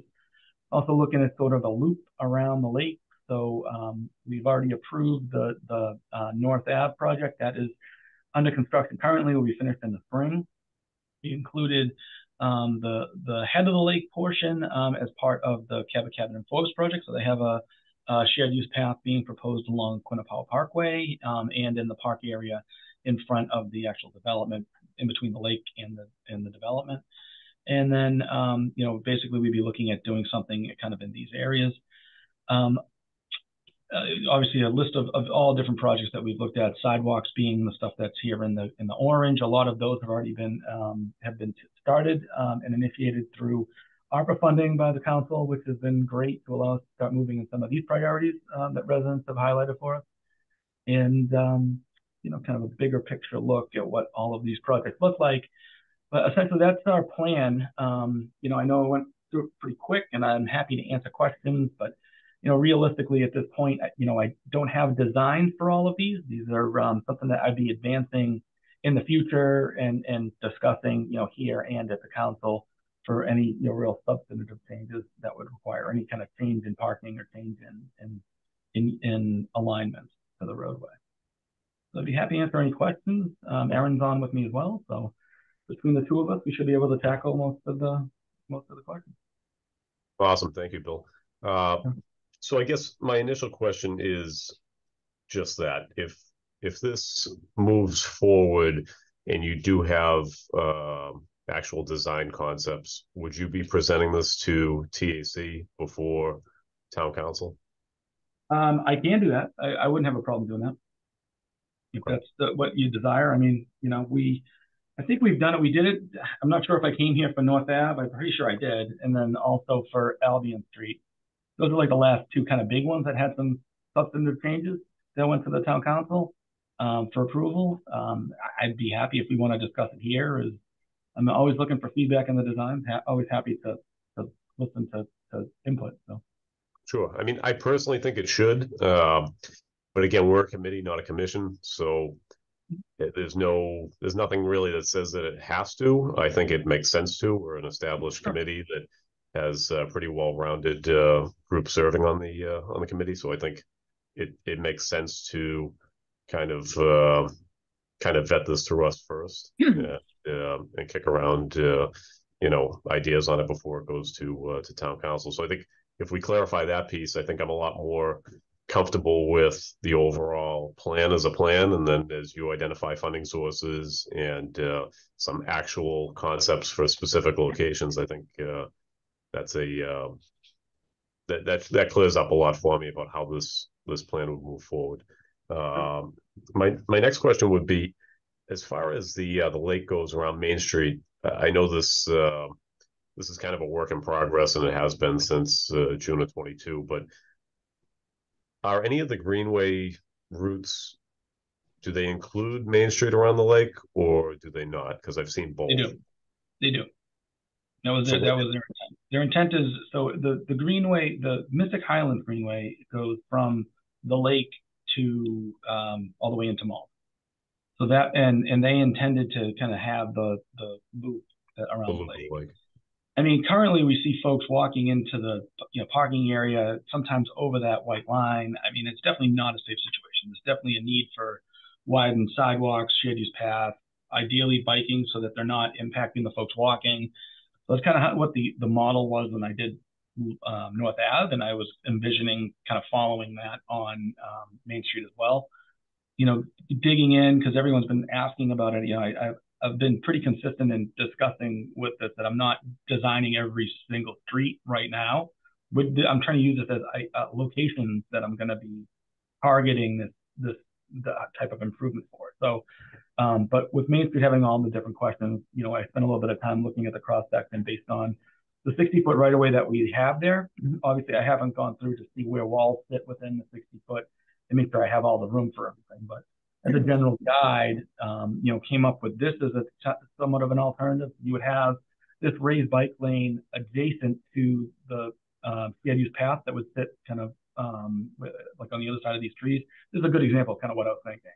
And then you'd have the parking in the street as it is, and then we just kind of neck down our lanes to 12-foot lanes, and then have a sidewalk over here, 5-foot sidewalk with a smaller grass strip than what we typically would do. So horse trading with some of the cross sections, I think I can make everything work with this as an approach.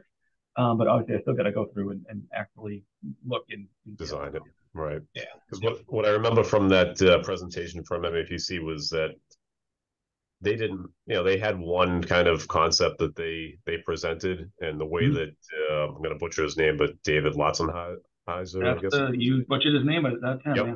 Yep. But the way he presented it was kind of like, yeah, well, there's a compromise, so you'll have to get rid of parking basically if you want this to go through. And I don't think that sat well with a lot of members of TAC at the time. So I think it's good to actually lay eyes on a concept that compromises and achieves both potentially. Obviously, you need to design it and see where it works, where it doesn't, and how exactly it can be done, because there's different roadway widths and different there's different challenges as you move along any road, depending on where it is.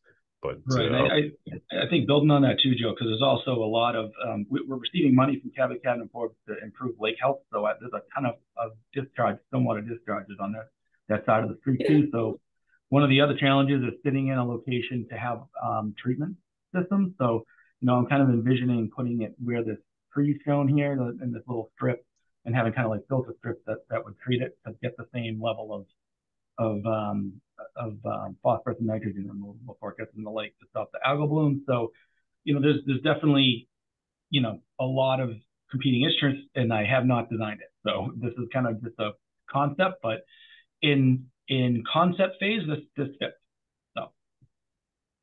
Now I saw in the plan that Green Street and what we call the Plains, kind of not Green Street, but Main Street toward the Green Street side and Greenwood may require parking spaces to be removed. Is that kind of along the same lines? Like once you design it, you'll kind of know for sure what needs to be and what doesn't. Yeah, and that may, again, I think as we're looking at it, that's the only parking for businesses in those areas. So, whether that all gets removed or it gets, relocated, or it just turns into a sharrow for a section, those are the types of things that we have to, make decisions on. And those would be decisions down the road when I'm looking at that stretch of road to make an improvement.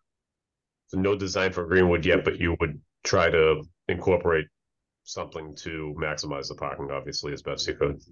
Yeah. So in Greenwood, they're proposing to actually not go down Main Street in Greenwood. That was how they looked at it. So you see the brown section through here.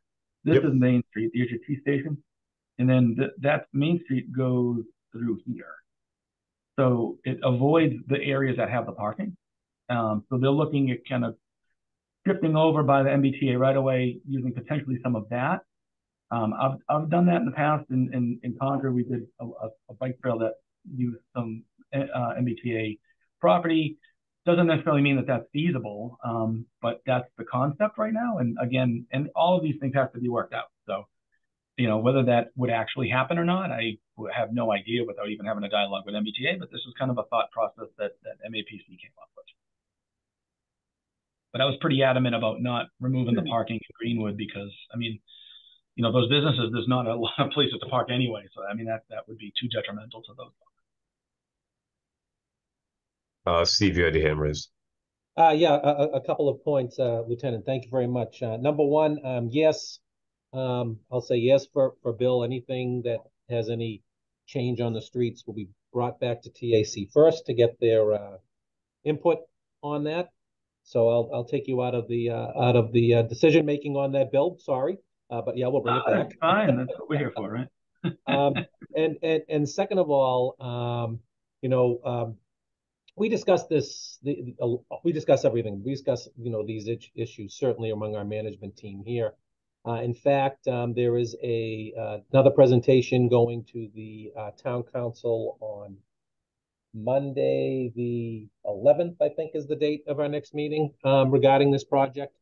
And sometime between today and next week, I've already, both chiefs, fire and police chief, will be in here with me and Aaron and Bill to kind of talk a little bit more about the nitty gritty and any concerns that they have in these areas. I think that, the committee has done a great job of listening to concerns of others and trying to find some alternatives here, and going to see what works and what doesn't, because we do want to hear from public safety personnel, just like we heard on putting a zoning, a parking loading zone on Princess Street. We want to make sure that, our subject matter experts, as some of my town council members are fond of saying, have sit down and be able to opine before there's a vote.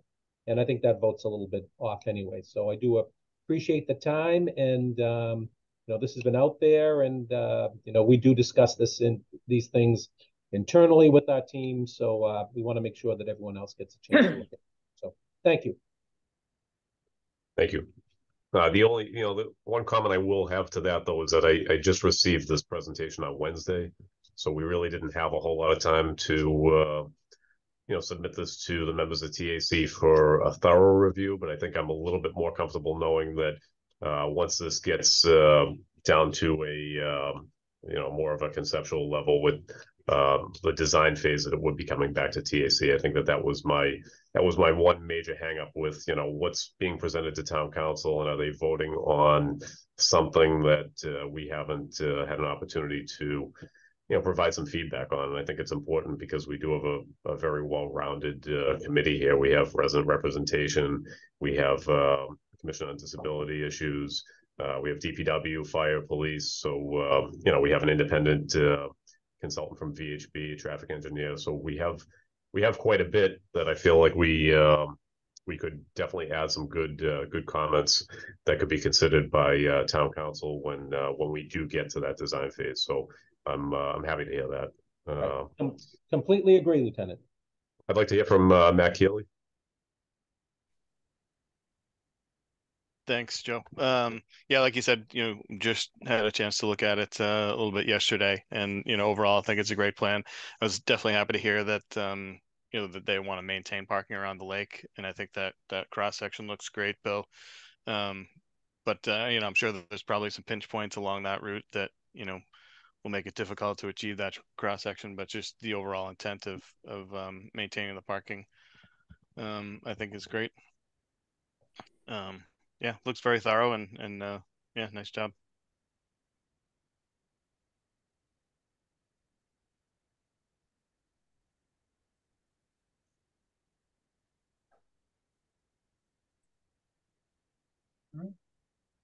Dan and Lois. Yeah, just a question, probably for Matt. Has Wakefield done a traffic study on bicycles? We do them on cars and vehicles, trucks, but have we done one on bicycles? How many bicycles are going around that lake in the summertime, in the wintertime? Is there a difference? Well, that would be me that would do Yeah, that. That would be a question for Bill. Yeah, and we don't have that. I can tell you that right now. Yeah, we definitely don't. I mean, the idea across the state is that they're trying to build these, as alternative modes of transportation. You build it, they'll come type thing is kind of the message from the state.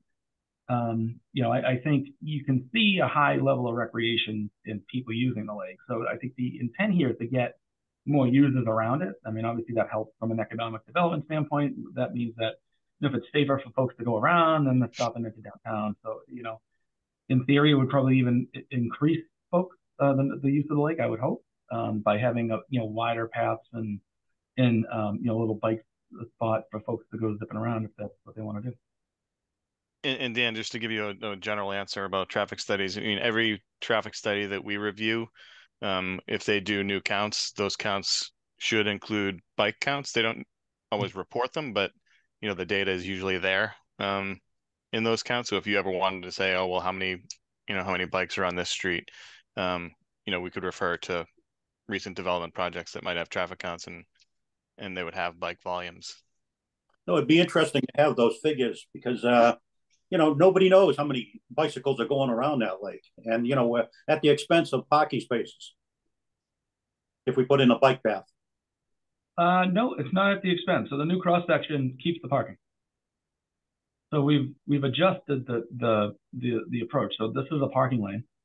This would be the bike lane. This would be the shared use path portion. And then you have a sidewalk on the other side of the street, and two lanes, two directions of travel. And Bill, I think to your point too, like there may not be a whole lot of bicycle traffic around the lake or certain areas in town just because it's not, might not be safe to do it, might not be as inviting. I think, like you said, if you build it, they'll come. I think there would be an increase.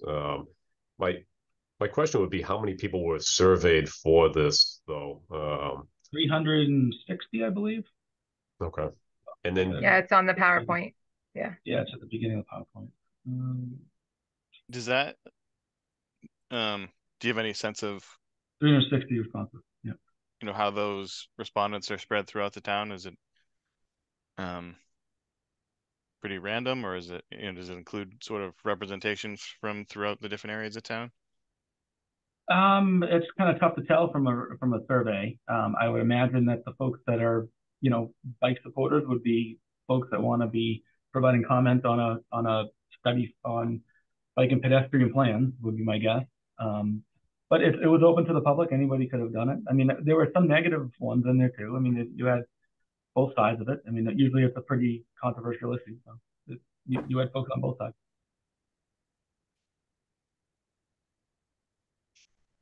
Maureen, I see your hand raised. Yeah, thanks, Lieutenant Anderson. I just want to add, you know, that this has been, I think there's a slide that talked about the timeline. This has been in the works for a long time. There's been lots of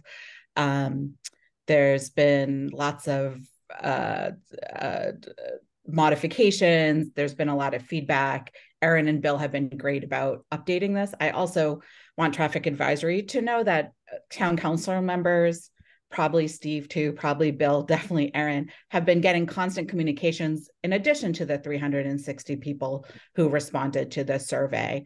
And I will just say, overwhelmingly, people want to see this bike and pedestrian plan put in place because it will make things safer. People talk about kids biking to school. People talk about wanting to walk in a safer environment, and it's such a completion of things.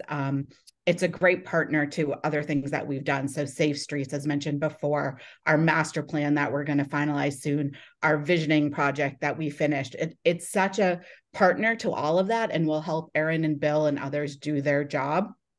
So I don't want to lose sight of that people respond to the survey. And then I've also just gotten emails and, you know, new people to town who are really excited to be able to bike and have their kids bike safely, people who commute to work, people like me who would like it to be a little safer so I can bike a little bit more or walk a little bit more. And so I just want to keep that, you know, that it is a biking and pedestrian plan, and to remember that lens as we talk about it. And again, as Steve said, it will come back. His leadership team, his management team will see the next draft, the next version of it. But people are also welcome to reach out to the town councilors and tell us what you think. And I encourage people of the TAC to reach out and let us know.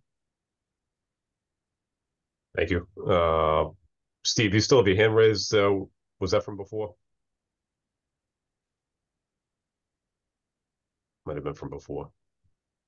Any other members of TAC have anything before I turn it over to public participation? I just want to grab Councilor Vincent. Go ahead.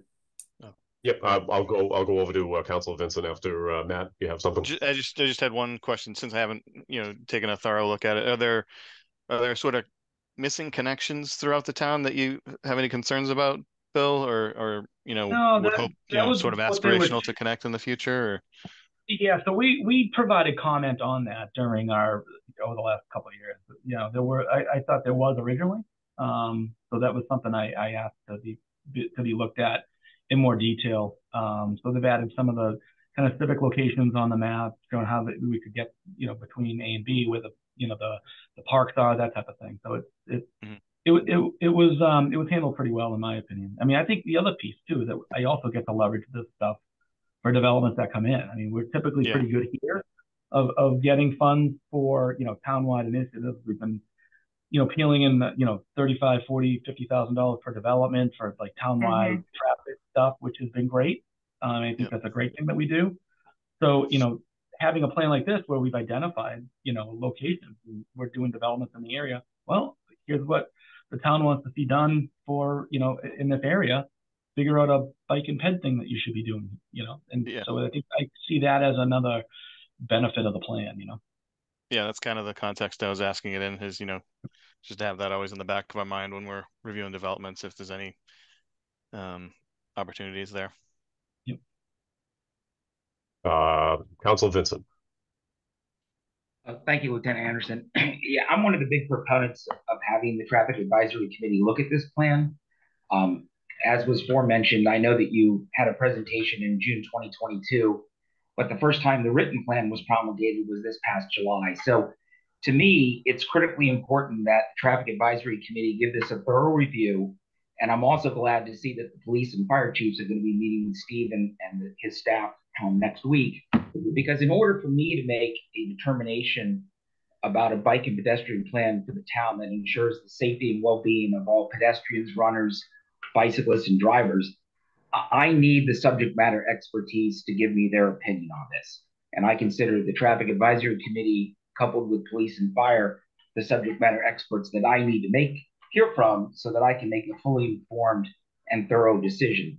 The only other thing I did want to mention was going back to the Mystic Highlands Greenway. The original version that was promulgated in July 2023 did not have the Main Street side of the lake as part of the Mystic Valley Highlands Greenway. A current updated map that MAPC provided to us about a week and a half ago does now include the entirety of the lake. But it is my understanding that MAPC has not mandated or legally requiring us to have the entire lake loop part of the Mystic Highlands Greenway. That's actually the town's choice.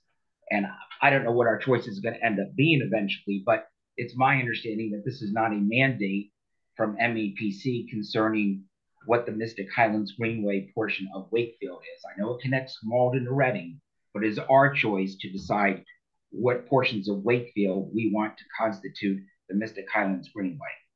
That's all I have. Thank you. Right. And just to provide some clarification as to why that's changed. So in my design of North Ave, I recognize that because we widened out the shared use path, and then there was a request for having a bike lane there as well on the same side. So as soon as that happened, I didn't have enough real estate to get bike lanes in both directions. So the thought process is that if folks are coming from Reading and they want to use it, they would go down Quinnipiac Parkway because it's a one-way loop all the way around. So coming from Reading, you would come in under the bridge whenever that gets repaired and allows and can facilitate that. Go down Quinnipiac Parkway and then south on Main Street to get into the lanes that are in the Main Street projects that we're on the tip with. And then consequently, if you're going north, right, the idea is that you wouldn't be able to go on Main Street. So you would go down Church and then come up on North Ave as I'm constructing the project next year.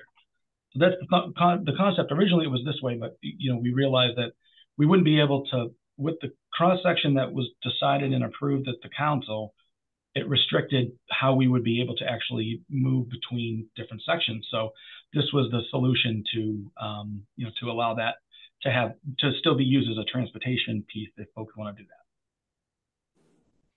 that. Do you mind if I do you mind if I just chime in real quick and to build upon the Mystic Highland Greenway too?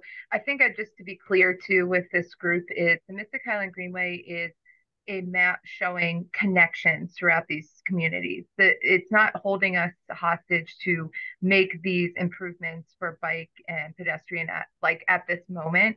It's really just to have this map to guide people on where they want to go. I think the big thing that other communities have been doing as part of this Mystic Highland Greenway is getting grants for signage, showing people like this is a safe way to, this is a way to go to get from here to here. And so I just want to be clear on that. It's not project-based, it's more of a directional map type thing. Bill, that's the way I've been looking at it. So I just want to be clear with this group. All right, thank you. Councilor McLean. Sure. Just a couple quick questions and comments. One question for Bill.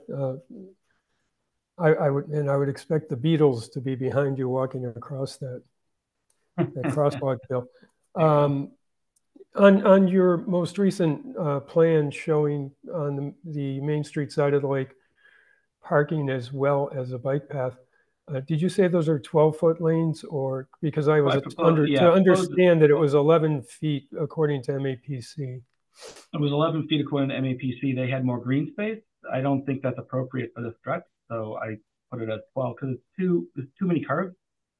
So I think when we were talking on a site walk, I was good with the 11-foot lanes on North Ave because it's so straight. On Main Street, just those curves, you need more room to be able to maneuver. So that was the thought process and why I proposed it that way. And both are within. So there was a national study that was done looking at lane widths, and the recommended lane width is 12 feet in high speed areas. I wouldn't necessarily call this a high speed area per se. And it says that there's a lot of pedestrian activity. The recommendation is actually to neck it down to 11 feet to slow folks down. So typically when you see the smaller lane widths, you get slow traffic in general. And I've done that in the past in other communities too. So that's pretty standard across the state. Right. I mean, I think, in the bend around the cove, if you got a fire truck responding to an emergency, it's good to have a little extra space over that 11 feet, in my humble opinion, not being an engineer. When, Bill, do you foresee the next grant application for a road-related project? For one of because this map covers a lot of area. It does, yeah. I mean, I think looking at some tip stuff. So there's a couple of things that I've been looking at. So I'm getting proposals right now for a corridor study on North Ave to look at syncing up lights and how we can make some improvements there to to kind of time everything appropriately so that we don't have these big stops, right? And we have the money also to do the train gates. So we're working with kind of dovetailing all that into one final study and then constructing with the monies that we received through our earmark. So that would probably be a tip project I'd propose prior to any of these other ones because it would be much smaller scale cost-wise and would be something that could sneak into the tip while we have the other tip projects going. When we start getting into the $4 million, $5 million range, it becomes a lot more difficult to get it onto the tip. So I don't know if we would really want to have a third project or really a fourth project that would be added in at this point, just from a strategy standpoint. Typically, you don't have that many projects. It's good that we have two right now that are separate projects that are two separated by 2 tip fiscal years. That's pretty solid. Typically, you have one at the beginning of the 5-year tip phase and one at the end of it. In my experience, so we were pretty successful in advocating for those 2 projects. I'm thinking a few years down the road is when we'd start envisioning this moving forward. I mean, we're still waiting on funding from Cabot Academy Forbes that needs to be built to get some additional funds that I can use for design, and then also for some construction stuff too. So, I think you got to kind of look at it, under all of those different lenses. So primarily North. I'm sorry, Aaron, go ahead. Yeah, I was just going to say, we have other opportunities now to for grants other than the tip, for us being a housing choice community, which we are just designated to. And as part of that, you could apply for grants to do bike and pedestrian improvements. But I think that, like Bill was saying, that'd be down the line. So I just want to have, there's different opportunities out there as well. Right. But Bill, you're basically saying North Ave is the first primary focus. It sounds like to me. I don't want to. For me, yeah. Yeah. Okay. So basically the train horn thing is kind of what's driving it. I'm trying to do one contract that would do the train horn stuff, do any signal improvements along North Ave, all as kind of one big project as opposed to piecemealing each intersection. So taking more of a kind of step up holistic view of it all. Right. Because, I kind of like to see how North Ave works out in terms of the bike plan, the bike lane and safety and all that myself. I'm curious. Chief Scory had indicated on our Chili walk a few days back that he was hoping to never see another fatal on North Ave. Is there any reason, Bill, why we can't have, from a traffic perspective or what have you, a pedestrian initiated stoplight, perhaps down in somewhere in the neighborhood of the building that's going to be built by the KFC? Yeah. So, yeah, we definitely looked into it. And I think we've talked about this on the past, maybe not publicly, but Right. We proposed instead of a signal, we proposed the rapid reflecting beacons instead. We don't meet the warrant for a pedestrian signal.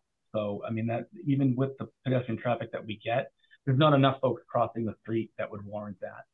Even in the future development, it's a much higher level for your like peak hour pedestrian to make that happen. And so with it not meeting the warrant, we try to use that as our guidelines, on when we want to install them. I mean, at this point, the project's already been bid and it's being constructed as approved at the council level when we were there. I mean, I suppose, I'm not a proponent of it. I don't think it makes sense in that location. And it's something that most of the communities are kind of moving away from. If anything, that you'd look at like a hawk signal. So I don't know if you've been by Merrimack College. They have what's called a hawk signal that's above the road, and it's a two head kind of signal that turns red when folks want to cross, and then as soon as it starts to wig-wag with a red, you're allowed to go if the crosswalk's clear. Those are different. That might be something that is more appropriate. If we had the pedestrian generation and needed to, maybe that would be something to look at as a future phase. But rather than a signal itself, I don't think I would propose. I mean, keep in mind, that's on 114. So they have a school campus housing area, and then they have the school on the other side of 114, and the 4 lanes of traffic, and that was appropriate there. And so that didn't even have a full signal. So, I would say that you got to look at maybe a hawk. I mean, I think the rapid reflecting beacons work fine, and they're pretty successful in studies. So I would anticipate that to be more than adequate for the need. I guess what I'm wondering is, first of all, there's if you build it and we're building up there, they will walk. And secondly, is this a money thing, or is this that we can't do it? Because if it's a money thing, I might have a different feeling about it. And if not that many pedestrians are going to use it, then it won't tie up traffic too much. Yeah, but at the same time, do we really want to drop $300,000 to $400,000 on a signal there that's getting little to no use? When we already have our rapid reflecting beacons already included within the current construction project. Right. We did my standpoint, this with the Quantum Power Parkway development, and that's going to give us some funding for the rapid flashing beacons for North Ave and Linda, correct? That's down the road. So no, it's not. I've already funded that project, so that's already funded through grants. We've received a grant from MathWorks to do portions, and we also use some sidewalk funds and some road funds, and because we have all this different type of work with it. So we did kind of cobble that all together as a project. But that's getting a rapid flashing beacon at that intersection to replace the old. Yep, there'll be one, and so there's one at that. So we actually had the rapid flashing beacon funded through the development. So they're responsible for providing the development when the 40B goes in. So we'll have basically some money to replenish, the monies we've spent, and then and they're going to be responsible for putting a permanent sidewalk across their frontage. We did a temporary because they're going to have to, obviously rip it all up for construction and whatnot. So we had the forethought on that stuff too. And then, we also have a rapid flashing beacon at Wynn Street as well, because we do have the railroad bridge that goes across it. So we wanted to build in that infrastructure in case that becomes a pedestrian area, which I think is something that we might want to look at in the future as well. So I think and that's included in this plan, if memory serves. I'm pretty sure I added that. And I would agree with you, Bill. They're just they're not pedestrian generators like, Merrimack College or a college. Yeah. Or a rail trail head that's mid-block or something like that. But across, I can think of one in particular. It's Route 1 in Newburyport, right by the traffic circle. That's not only a heavy pedestrian generator, but a very busy, it's a state route. So that received that hawk treatment there. But for North Ave, I think the rapid flashing beacon would work well there, and we'll reevaluate it too if we start to receive complaints. I think it's it's definitely something we can bring back to TAC and look into. Yeah, for sure, definitely. Okay, thanks, gentlemen. I just, having stood at crosswalks where people zoom by me, despite the fact that they can clearly see me, I'm just hopeful that the drivers will comply. Beyond that, I just want to make a couple comments. One being that I spoke with Senator Lewis after the town meeting, caught him in the parking lot, and it is quite clear to me that it is within the purview of the town council how much or how little we do relative to the Greenway and this Wakefield loop, so-called. We are not, by my understanding, required or mandated in any way by the MAPC to do things. Beyond that, relative to the comment made by Councilor Butt, I have also received emails and I've received feedback, and mine, I guess I would just say have been different relative to the parking on Main Street side of the lake. Thank you all. Thank you. Maureen Nelting, you've had your hand up for a while. Yes, thank you very much. The main reason I attended this Zoom was not for Nahant Street, it was for the Safe Streets Working Group and the Bike Ped Plan. I am a member of the Safe Streets Working Group, and we are hopeful that after the bike pedestrian plan is approved, residents and visitors to Wakefield will be able to walk, bike, run, use a wheelchair, walker, etc., in a safe environment while in town, which I'm gathering clearly everyone here on the Zoom also would agree. The proposed shared use path around the lake should make it safer for walkers, bicyclists, etc., to do those activities safely. Safety, at least in my opinion, I suspect you would agree with me, is paramount. The safer it is for someone to bike, walk, run in the town of Wakefield, the less someone may, and I do stress may, drive to go somewhere. I know personally, I do drive around town, but I live close enough to the library, to the farmland, and to downtown that for the most part, I try to walk there unless it's pouring rain, or very cold.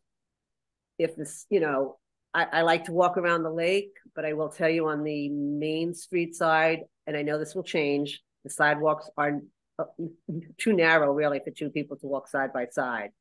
I no longer bike because of an injury, but if I did still bike, I'd be very happy that we're putting a shared use path around north.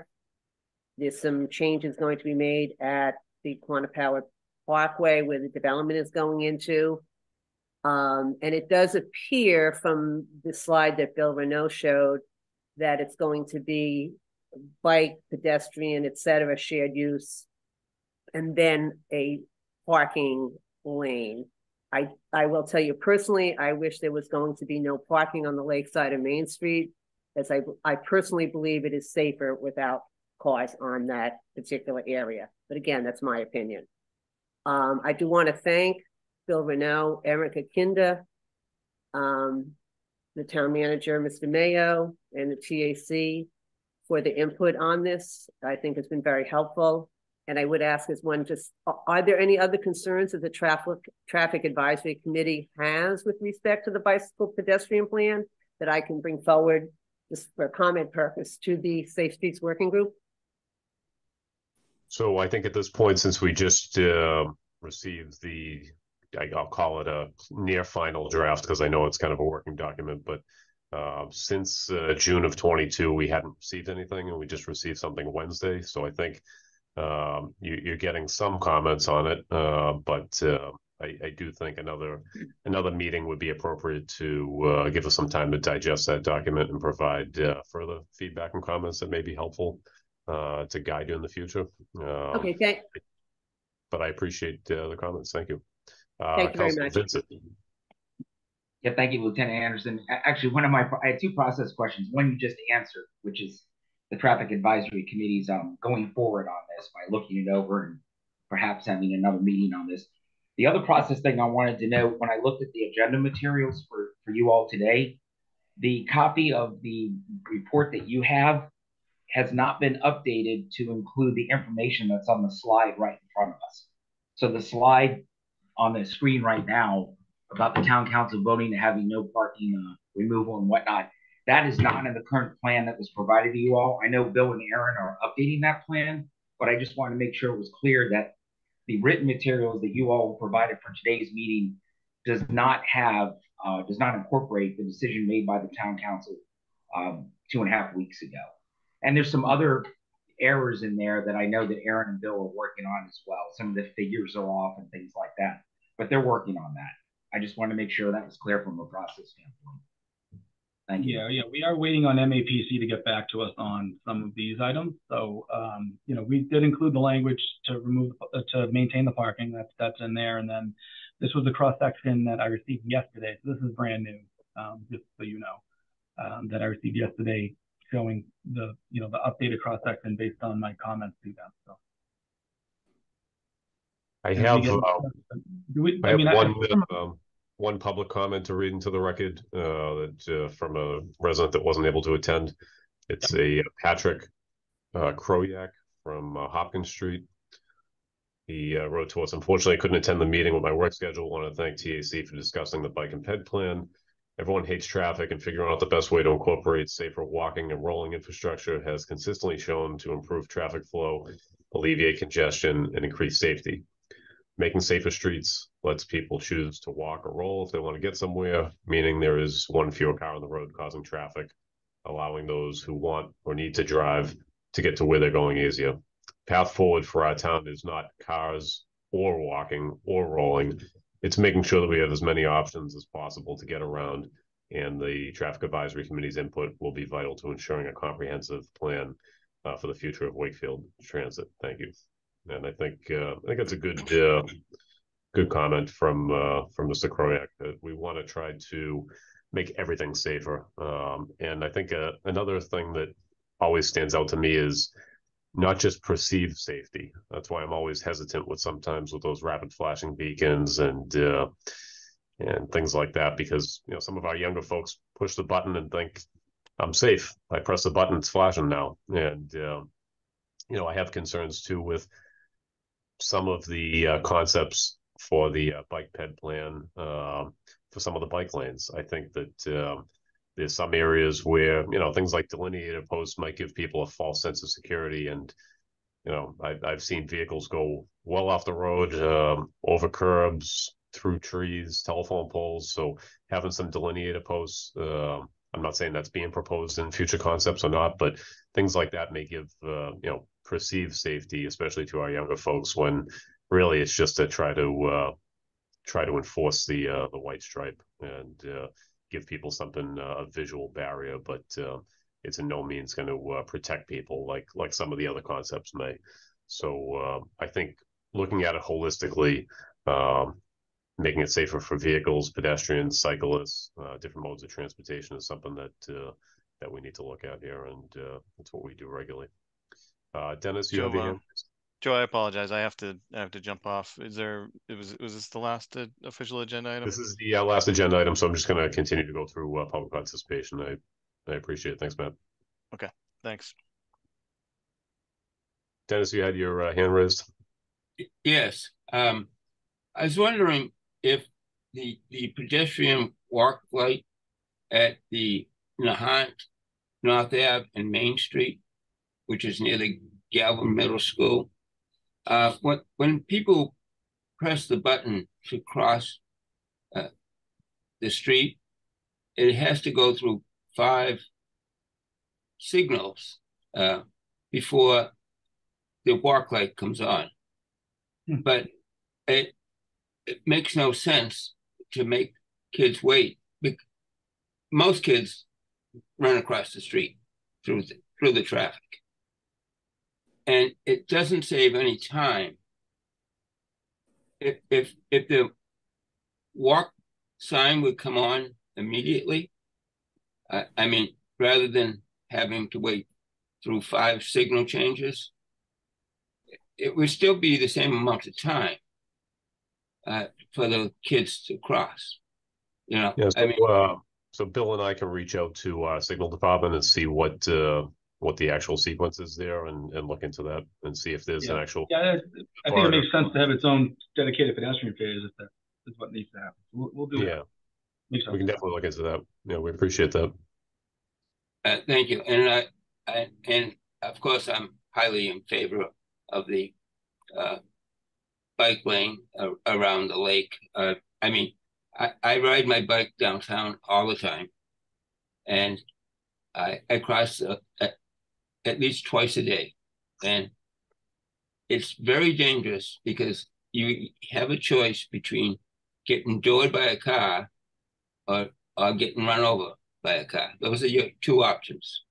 And I'm surprised there's been a fatality going under the bridge, and I'm surprised there hasn't been more. Thank you very much. Thank you very much. Any other comments for agenda item number 10?